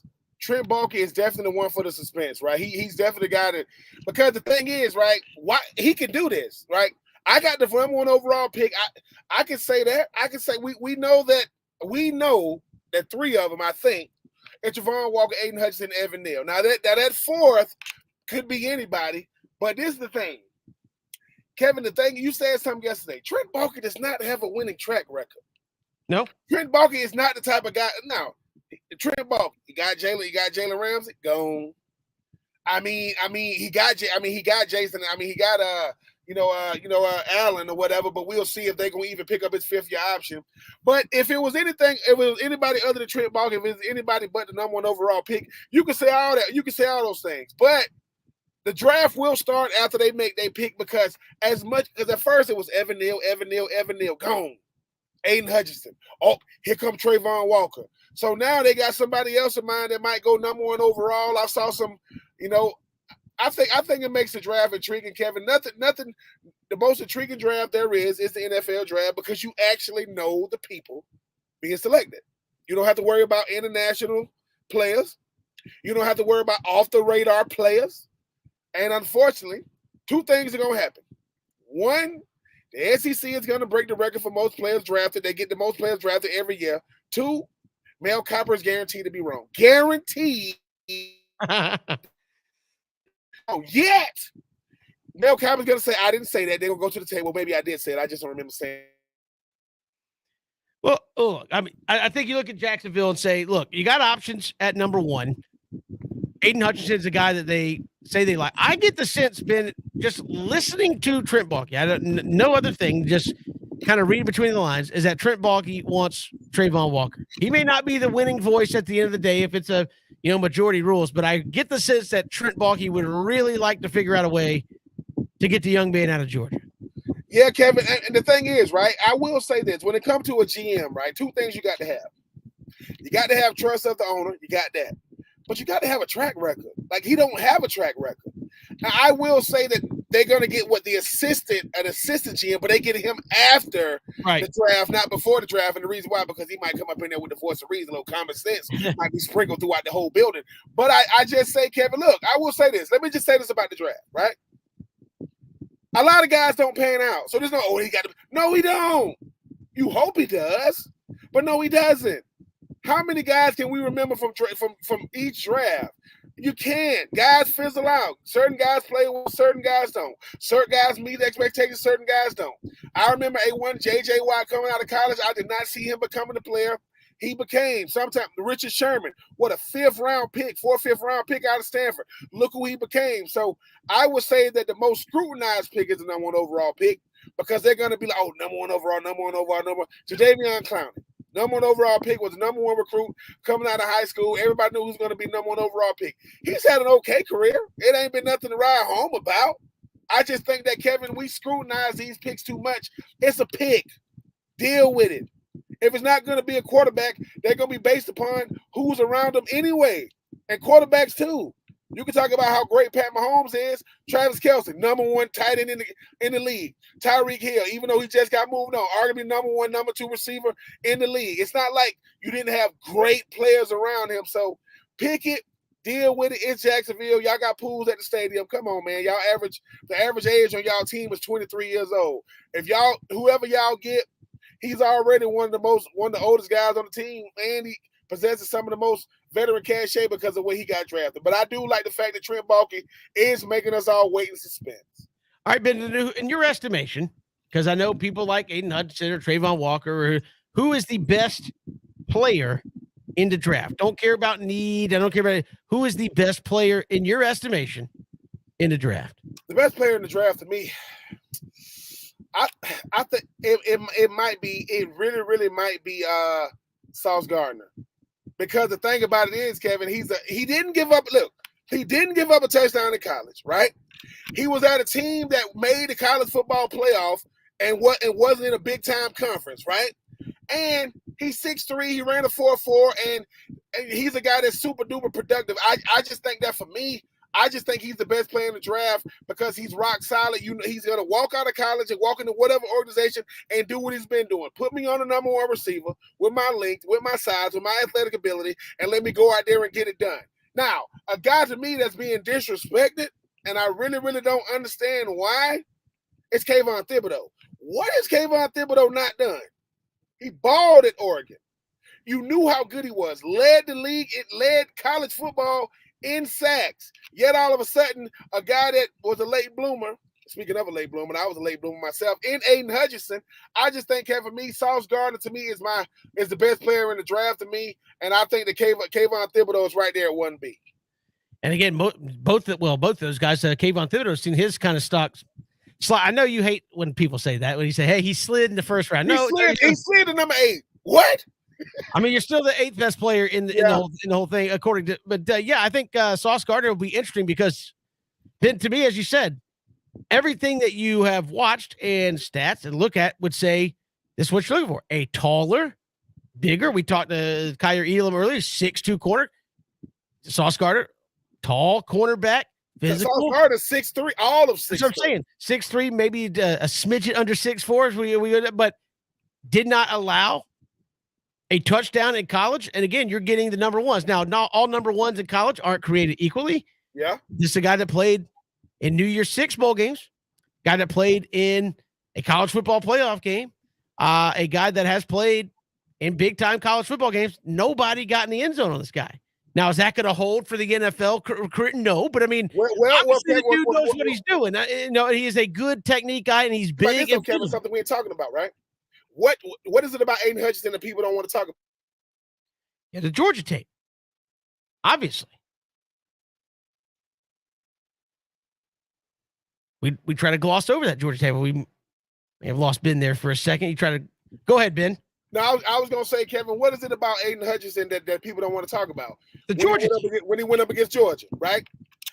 Sauce Gardner has gone up against Georgia and Alabama in back-to-back seasons, and he gave up 0 touchdowns. Like, think about that. So when somebody goes, well, who did he play against? Georgia.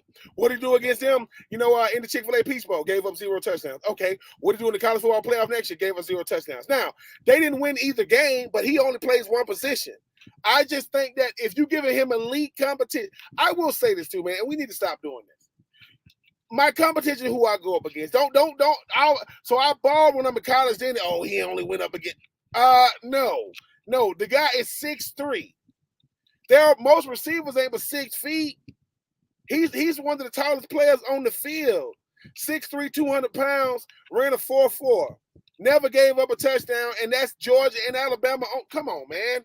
We need to stop this. Now, Derek Stingley Jr. is a really, really good player. Nakobe Dean is an excellent player. Jordan Davis is an excellent player. Evan Neal is an excellent player. Sauce Gardner never gave up a touchdown. Like, think about that. That's like a kicker saying, I never missed a kick. Like, I never gave up. Not even think about it, Kevin, before we knew who he was, not giving up anything. Like, somebody go, you never gave up anything? You ever gave up a touchdown pass? No. Like, never? Not in college. Like, good luck. I mean, if we talk about resumes, does it get better than that? Hey, man, there's a typo on your resume. You forgot to put when you gave up a touchdown. I didn't. And not only I don't think he's ever given up a 100-yard receiver either. That's elite, people. I'm sorry. You either want the best or you don't. And Kevin, to me, 6'3", 200, never gave up a touchdown pass, and I added Georgia and Alabama to that. Pay that man. I'm interested to see because, again, he's a guy that has slid a little bit inexplicably. Still be in the first round there at quarterback. But again, as you said, I think sometimes you start looking at reasons not to draft guys. And you've said this, NFL teams are looking for reasons not to take you. NFL teams are looking for reasons to cut you and all that. And sometimes you take too hard a look at some of the cons and say, man, the pros are way outweighing the bad in this situation with a guy like that. I mean, again, is he going to go his whole NFL career giving up no touchdowns? Not likely. But that tells you, I think that gives you a barometer of what kind of player he is when, you didn't fall down one time and somebody got behind you. Like, you didn't slip.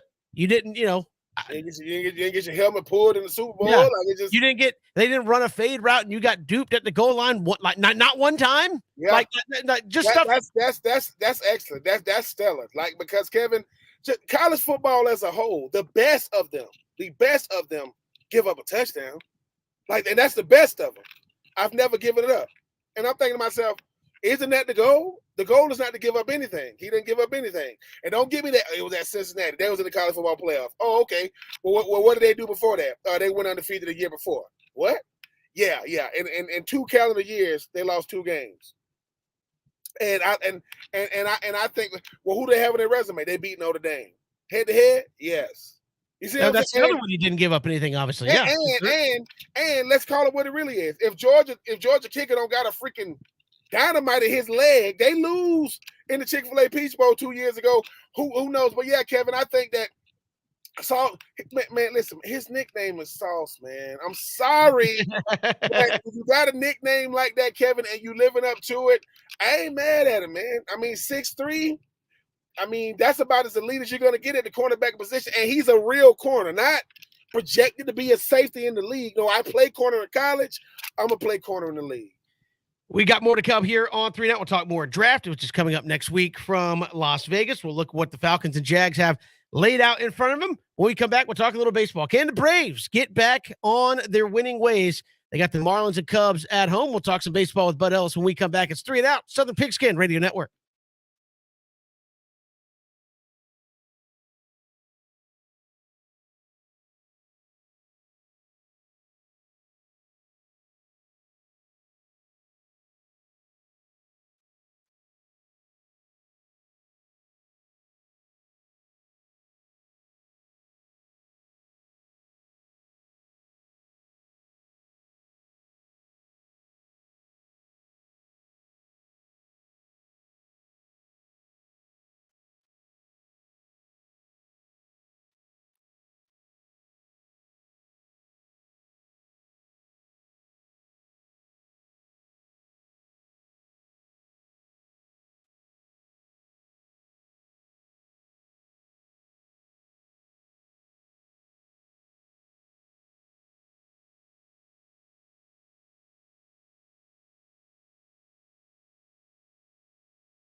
Welcome back here. It is 3 and Out on this Friday afternoon. Braves and Marlins coming up this weekend. A chance for the Braves to get back into their winning ways. Joining us here on the program, great friend of the show, covered the Braves for a long time. Bud Ellis joins us here on 3 and Out. Bud, welcome. How are you? I'm doing well, and I think the Braves are probably doing pretty well too, because we've made it through a week of all the pomp and circumstance, coming off a very abnormal spring training, followed by a very abnormal early season trip to the West Coast. So finally feels like a sense of normalcy now is probably descended around the ball club now that they've gotten back home. They've had a day off, and they'll get into a little bit of more of a regular routine, I think, as far as baseball's concerned. Yeah, that was kind of, Bud, my hypothesis of the whole thing as well. As like the first week at home was about everything other than playing. It was the patting yourself on the back and, hey, look what we did. Then you go to the Padres and you had a decent 2-2 series with them. And then, of course, the Dodgers was nothing but emotion with Freddie and Kenley Jansen and all that. It feels like, as you said, now it's the settle in and just play baseball at this point, that you've gotten a lot of that stuff out of the way. Yeah, and here's the thing, right? If you play 7 games on the other side of the continent, and this goes back to the way I felt for 40 years now. If you go 3 and 4 on that trip, that's fine. That's totally fine. And I didn't even mention all the hubbub and emotion around, playing Freddie Freeman and Kenley Jansen returning to LA and all of that, So look, the ball club's 6-8 on the year. Those who have been around a while know the Braves historically tend to get off to a little bit of a slow start. And I just honestly, I'm not too terribly concerned as, taking a holistic view of this ball club. I'm not too terribly concerned at where they're at right now. Yes, I know the Mets are off to a good start, and I know that there's some elements in the lineup that are not firing and so forth. But, all things considered, 6-8 is fine. But, you'd like to come home. You've got the Marlins and the Cubs coming up here on this homestand. You're better than both of those teams. Now, certainly you're better than the Reds and the Nationals, but you had all the hubbub and the pomp and circumstance around that first homestand.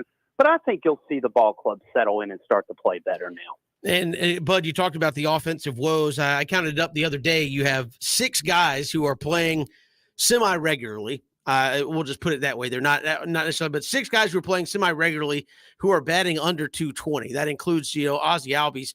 And you really have just 4 guys who happen to mostly bat in consecutive order who are getting it done for you. And that'd be obviously Matt Olson, Austin Riley, Ozuna, and Travis d'Arnaud. Outside of those 4 guys, really nobody is showcasing themselves well at the plate.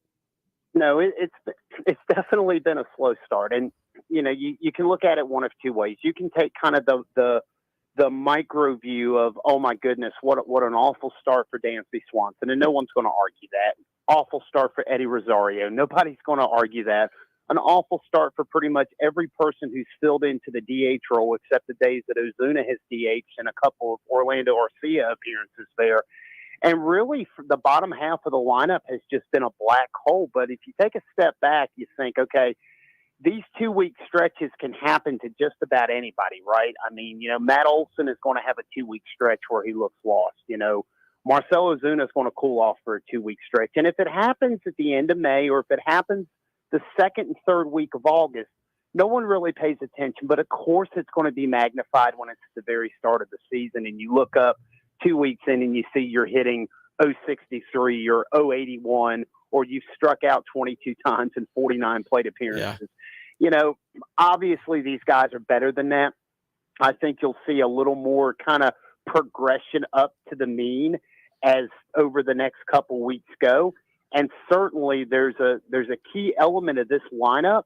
And I don't think that you can put too much on one particular person, but when he's one of the best players on the planet, and in the next 2 or 3 weeks that you're going to add him, and by adding Ronald Acuna to the top of this lineup will help really to kind of solidify everything going down, I think you'll see the offense come back and do what we think that they're going to be, and that's one of the top offensive teams in baseball. But I want to bring up, Dansby. I know not he's an easy target, I guess, for the fans who will never fully appreciate him on any level. But, when you could juxtapose him with like an Alex Dickerson who's, hitting under 100, but he's putting balls in play, they're hard hit. What is kind of your thought there on Dansby, that you could say, yeah, he's a pro, he'll turn it around, but he's on pace for 250 strikeouts. I mean, you're striking out nearly half the time you come to the plate. Are you surprised he hasn't at least had a day off just to sit? I know you had one yesterday, but I mean, come to the ballpark, don't worry about it, and just kind of get a mental reset. I mean, because that's unproductive to a T, right? I mean, you're not helping anybody out. Yeah, I mean, he struck out in every game this year at least once, and he has 5 multiple strikeout games. You know, I wonder, and, you know, we'll never know, obviously, but with Austin Riley missing Wednesday's series finale in Los Angeles due to the birth of his son, I wonder if Austin Riley had been in the lineup, if Dansby Swanson would have been sitting on the bench on Wednesday, because I know a lot of times, you know, it's that, hey, let's give this guy a day off, the final day of the road trip, then you fly home, you have an idle day the next day, and it's really a 48-hour reset. And the Braves are off Monday, so Dansby's in the lineup tonight. If he struggles tonight and tomorrow, then I wouldn't be at all surprised if when they play the Marlins in the series finale Sunday afternoon, if Orlando Arcia started shortstop and Dansby takes the day off. He had the 2-double game on Saturday in San Diego. He scored a run. You know, looked like the swing was getting a little better, and then he followed that up, you know, by going, you know, 1 for his next 14 with 6 strikeouts. It may just be a situation where, and again, not looking for excuses per se, but you got to try to figure out something. Maybe he's a guy who needed maybe another week of spring training or another week and a half of Grapefruit League games on the backfield, tracking pitches and so forth. You know, but the bottom line is, you know, the kid from Marietta, he's in a walk year, the final year of his deal, and certainly the Braves need him to get going because he's hot and he's cold, but when he's hot, he can kind of carry this offense on his own. And when you got that guy hitting 8th, hitting 9th in your lineup with, you know, with the designated hitter now, I mean, that's a really good thing to turn the lineup over to those guys in the front. The Braves need to get him going. If he doesn't hit well the next couple games, then I would think it's a pretty good bet he's going to get Sunday off just to try to clear his head a little bit. Yeah, I mean that's a horrendous rate at the major league level to be striking out. Bud, did want to switch gears on you a little bit as we chat with Bud Ellis. The pitching, what has been your thought on kind of the pitching? I think the bullpen actually has been okay, but when the starting pitching's been bad, then obviously the night shift and all of the arms you've collected are kind of irrelevant at that point. Where do you see this pitching staff right now? And is it something that, you've already made a couple of moves? Is it going to just, like the hitting, should improve over time? Where do you see this group? Yeah, I mean, I think so. I mean, remember, Charlie Morton got off to a little bit of a slow start last year as well. And I don't think there's any lingering effects from the broken leg that he suffered in the World Series. I just think he just had, you know, he had a clunker of a start to kick off the road trip in San Diego. And then, you know, he got victimized by 2 or 3 bad pitches in Los Angeles that didn't pitch bad at all. You know, Huascar Yona, maybe like Swanson, is a guy who would have benefited from another 10 days to 2 weeks of normal spring training, if you will. And I think the Braves did a world of good by going ahead and kind of pulling the plug temporarily, sending him down to Gwinnett so he can get his mechanics ironed out. I'll tell you the 2 things that I'm really bullish about as far as the rotation goes, you know, outside of Max Fried, who was sensational the other night in Los Angeles. Ian Anderson looked so much better Saturday at San Diego. The changeup was much better. His fastball command still appears to be coming around. I was at his first start against Cincinnati on opening weekend, and he, too, looked like a guy that could have benefited from another start or two in Florida. I think he only had 6 innings of Grapefruit League action, but Ian Anderson looked much more like himself. And I got to tell you, Kyle Wright, the way he pitched in Game 4 of the World Series, I was fortunate enough to be at that game, and I told my son walking out of the ballpark that night, I said, I wonder if this is the pivot point for Kyle. And what we've seen is a totally different pitcher, totally different conviction on the mound. You know, he's throwing his curveball 33% of the time. That's up from 14% a year ago. He's not relying as much on the four-seamer. He's mixing in a changeup 17% of the time, which is almost 3 times as often as he showed the change a year ago. And he just looks like a guy that is now very comfortable with his pitch mix, very comfortable with his approach. And I tell you what, I'm excited to watch Kyle Wright pitch tonight because it's only 2 starts, right? But if you go back and you compare and contrast to the blips that we've seen from Kyle Wright since he made his debut in 2018, he looks like a totally different pitcher now than he did even the couple times that he got the start last year before he got sent down. Yeah, the pitching I think has been pretty good. It should come around, but obviously we're just barely a couple of weeks into this thing for the Braves. I know people like to fly off the handle, but how much of that have you seen in Snitker, where it's like he kind of has that Bobby Cox mantra of, yeah, guys are struggling, this isn't going well, but it's they understand when it's time to I guess push the button, so to speak, and it's still very, very early. I saw you a couple of days ago say, look, it's the equivalent of the fourth quarter of game one in the National Football League of a 17-game schedule. Like, it's going to be okay. Yeah, exactly. I mean, you know what you've played right now, 14 games of a 162-game schedule would be roughly the equivalent of early third quarter of game two of that 17-game schedule, right? And I'll just tell Braves fans who might have a little bit of trepidation about the start that they gotten off to, and I could cite chapter and verse of years that I've lived through where the Braves got off to a slow start and everything turned out fine. 1992, 1996, 18, 19, whatever. But let me just put it to you like this, okay? The Braves are 6-8, okay? You got to figure there's a couple games in that stretch that really could have went either way. If the Braves win those games, this is how dangerous these small sample sizes can be. Instead of being 6-8, you would be 8-6. 8-6 is a 571 winning percentage. Over the course of 162 games, that's 92.5 wins. I picked this team to win 93 games and win the National League East. I think over time, they will be just fine. It's just going to take a little bit of time for a couple of these pieces to get going. And like I said at the top, it's a very good opportunity to do that over the next 6 games at Truist Park. Surely is. Bud Ellis, our guest here on 3 Now. Bud, always a pleasure. Have a great weekend. Thanks much. Thanks, Kev. Take care. Appreciate it. Bud Ellis joining us here on 3 Now. We'll come back with more all across the Southern Pigskin Radio Network.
Good to have you back here, 3 and Out on this Friday. Kevin Thomas, Ben Troop, glad you're making us a part of your day as we stream live ESPNCoastal.com.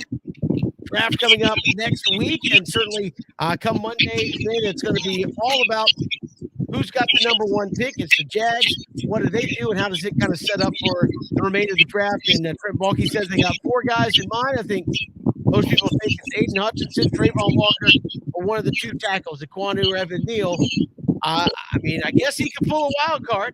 Who knows? But it seems like he really likes Trayvon Walker. Common wisdom is saying it's Aiden Hutchinson. Looks like most people think the Jags are going defense. Yeah, I think they're going to go defense, Kevin. I think when you look at what this young Jazz team is trying to do, they're trying to build a foundation from the inside out, which is what you're supposed to do. Doug Peterson, I mean, I know he's the head coach, and I know he's supposed to trust what the front office does, but he was like, look, I won a Super Bowl, and I mean, from what I've seen with Trent Baalke, I mean, Trent Baalke is like a family member, Kevin. You don't really get to pick him. You just got to live with him.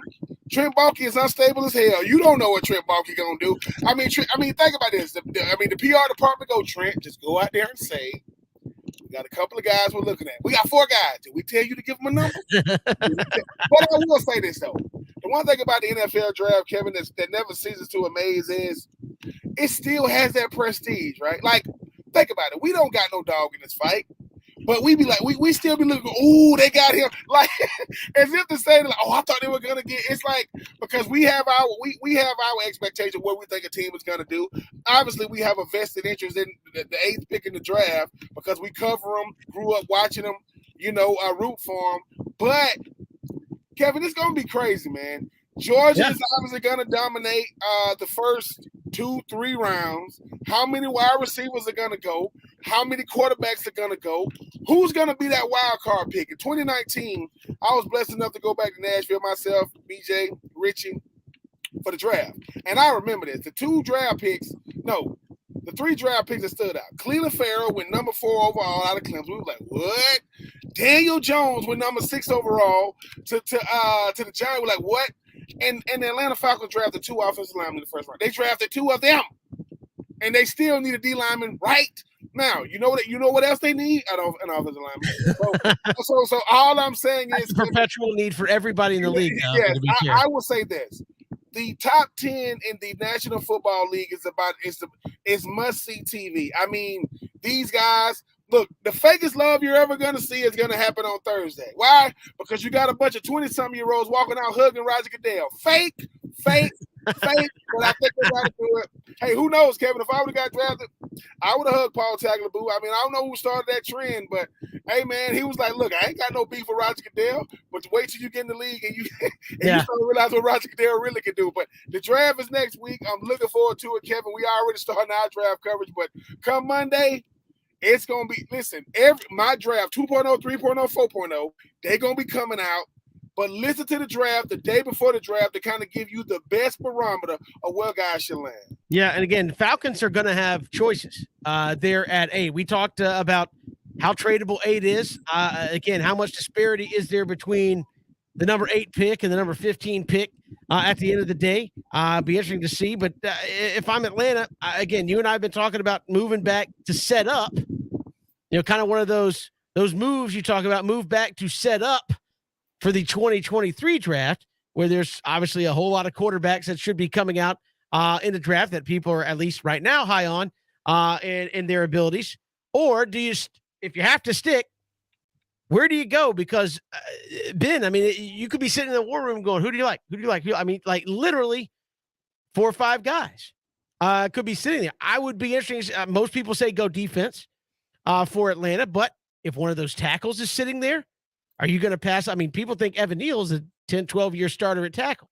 You going to pass on that? Knowing that offensive line is a problem? Even if he's not playing left tackle, if you put him at right tackle, you going to pass and go somewhere else? I mean, like there's some really interesting options, I think, for Atlanta here in a draft. Like if a certain guy falls to where you thought they would be gone already, do you try to trade out still? Do you pass and go somewhere else? I mean, offensive line may not be need number 1, but Ben, I kind of look at offensive line anymore like pitching in Major League Baseball. Do you think you have enough offensive linemen? Go get another one. Go get another one because somebody's going to go down and get hurt. Yeah. So I'm interested if the Falcons, if that's the story of the draft of who the Falcons passed on, rather than they move back. I think that'll be kind of telling. But again, I think Atlanta has options. I'm still hoping slide back and set up for 2023. Put yourself in a position to maybe have 2 first-rounders. So if Marcus Mariota is the guy that is good enough to win you games and keep you out of the top 6 or 7 picks, that you have that leverage to move back up in and get the quarterback you want and need, quite frankly, but get the quarterback you want in the draft next year if there's not just a free agent that blows you away. And I'd rather go with hey, give me a guy starting from scratch. Let's try to see what we can do, and maybe he turns into that next 10, 12-year guy at quarterback. Yeah, but Kevin, I think the one thing, too, that we're not saying when you talk about the Falcons is you draft for 2 reasons. You draft for need and best available. I think whoever they get is going to be both.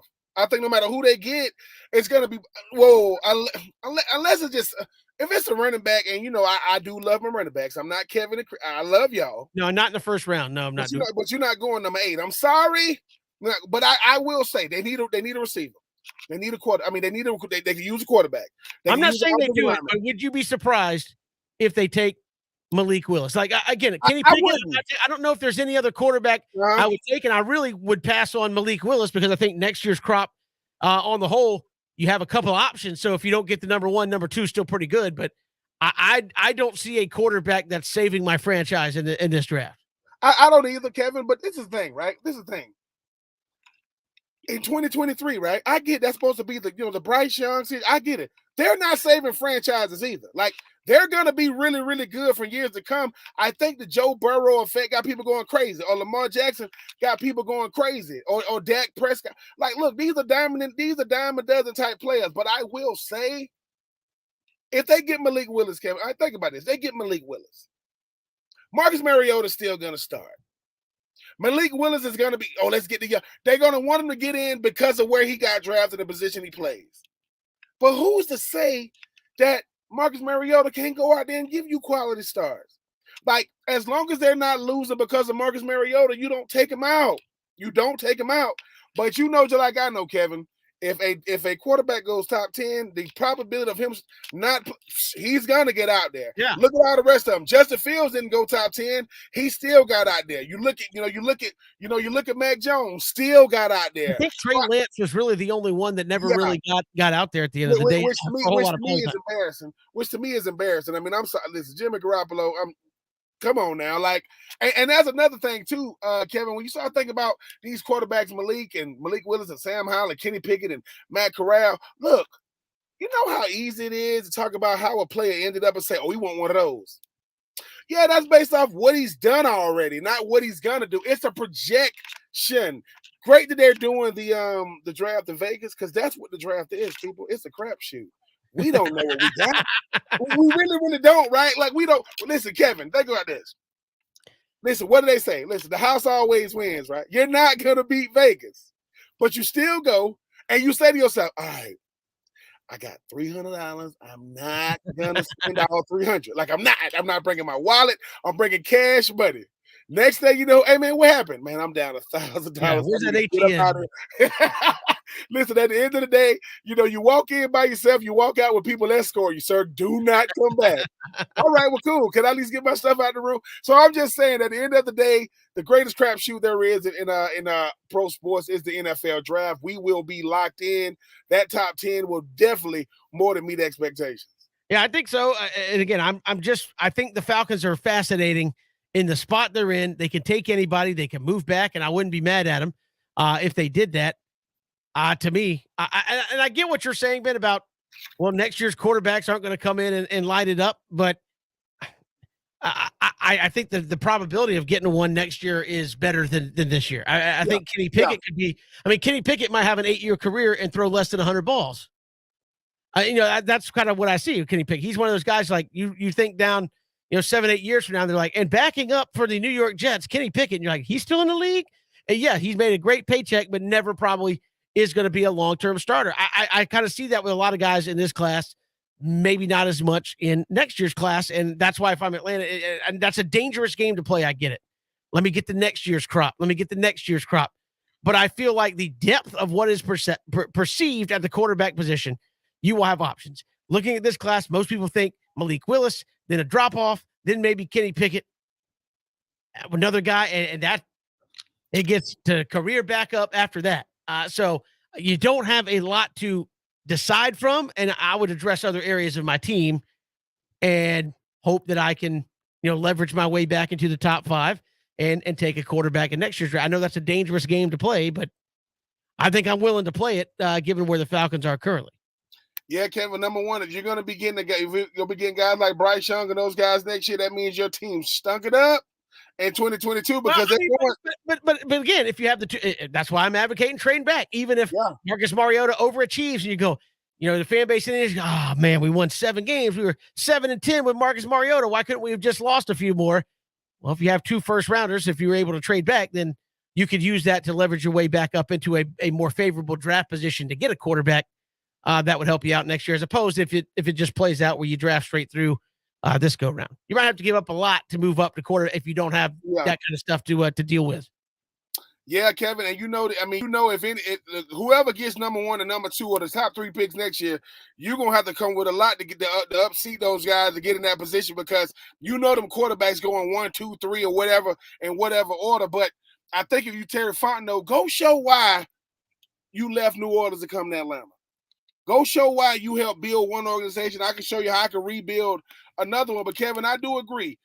If you know there's gonna be a rebuild year, maybe even next year, let's move back, get picks, and hopefully try to utilize that to try to get the quarterback you coveted.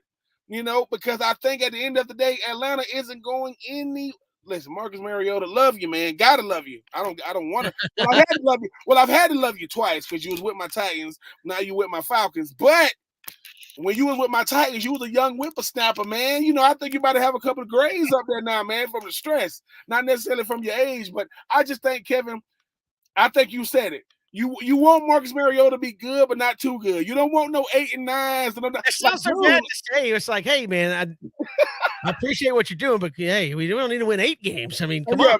Yeah. Being okay in the NFL gets you nothing these days. Like, unless you're on the ascension, and I think if you win 7-8 games, obviously you will have overachieved a little bit. You're not, and that would be one of those where you see teams do that. We're like, hey, we won 8 games. We're really close. No. Some things fell your way, and it looks like you're really close, and you're not. And that's where I don't want the Falcons to fall into. I don't want them to be just got off terrible, but I want them to be in a position to leverage their way to get the quarterback next season when you're going to have more than maybe 1 or 2 to really look at as a franchise type quarterback. And I don't even know if there's 2 in this year's draft that are legit franchise quarterbacks. We got more to come. Get you ready for the Braves and the Marlins coming up in about 14 minutes. This is 3 and Out on the Southern Pigskin Radio Network.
Good to have you back here on this Friday. Kevin Thomas, Ben Troop, glad you're making us a part of your day. And Ben, we got the Braves and Marlins coming up. You got Kyle Wright, 1-0, 164 ERA against Trevor Rogers, 12.15 ERA, a chance to get the bats a-going. It's been a minute, and we got to get more than 2 or 3 guys going. It's time to get right, Kevin. Listen, this ain't the time to be trying to hold back. I know Mr. BJ Bennett say don't waste runs. Waste them. Go out there and try to get 10 of them, Kevin, because this is about confidence, right? This is a confidence booster. This is bigger than just getting back into the win column. A lot of guys, hey, man, it's affecting your mental right now, and I get it. I've never been a baseball player just because I've been a pro athlete. I think baseball might be the hardest there is because you're getting judged every at-bat, every inning. But I do think, Kevin, get back to your winning ways. Try to pad them stats against these pesky Marlins who are not going to go away quietly into the night. Yeah, and again, you got some teams that, the Padres and Dodgers are 2 teams that are looking at playoff aspirations of their own. You kind of get to take a step back here with the Marlins and Cubs, who Marlins are better, probably not as good as the Braves and Phillies and Mets, and certainly the Cubs are in the middle of a little bit of a rebuild. So you got some chances to get a little momentum going. I hope they do it, and again, get Matt Olson some help. I just can't continue to say enough about what he's meant, but you got to have more than 2 or 3 guys consistently doing it. And it's been 2 or 3 guys and not much from anybody else. It would be one thing, it was kind of a smattering through the lineup, but it's been 2 or 3 guys doing everything and nothing from most of the rest of the guys in that lineup. And that can't continue, and hope they, again, home crowd back at home after an emotional road trip, you get it back together. I don't want to see nothing about no rings being given out. The ring ceremony, don't do it. I don't want to see it. And Kevin, look, beat the teams you're better than. Win the series you're supposed to win. Straight up. And again, I think Jorge Soler gets his ring on Saturday, so that's the only one. He's on the other team now with the Marlins, so hopefully it won't be as big a to-do as it was for 7 days of partying there in Atlanta. That's going to do it for us here on this Friday. Appreciate Bud Ellis joining us. Also, Darren Heitner join us for Troop Talk, and Kyer Elam, former Gator, back in hour number 1, getting ready for the NFL draft. Ben, have a wonderful weekend, sir. We'll talk to you on Monday. Draft week will be upon us. Looking forward to that. If you missed any portion of the show, ESPNCoastal.com. Go to our YouTube channel at ESPN Coastal on YouTube. Give us a like and a subscribe, and you'll know when we go live every day. See you Monday here on 3 and Out.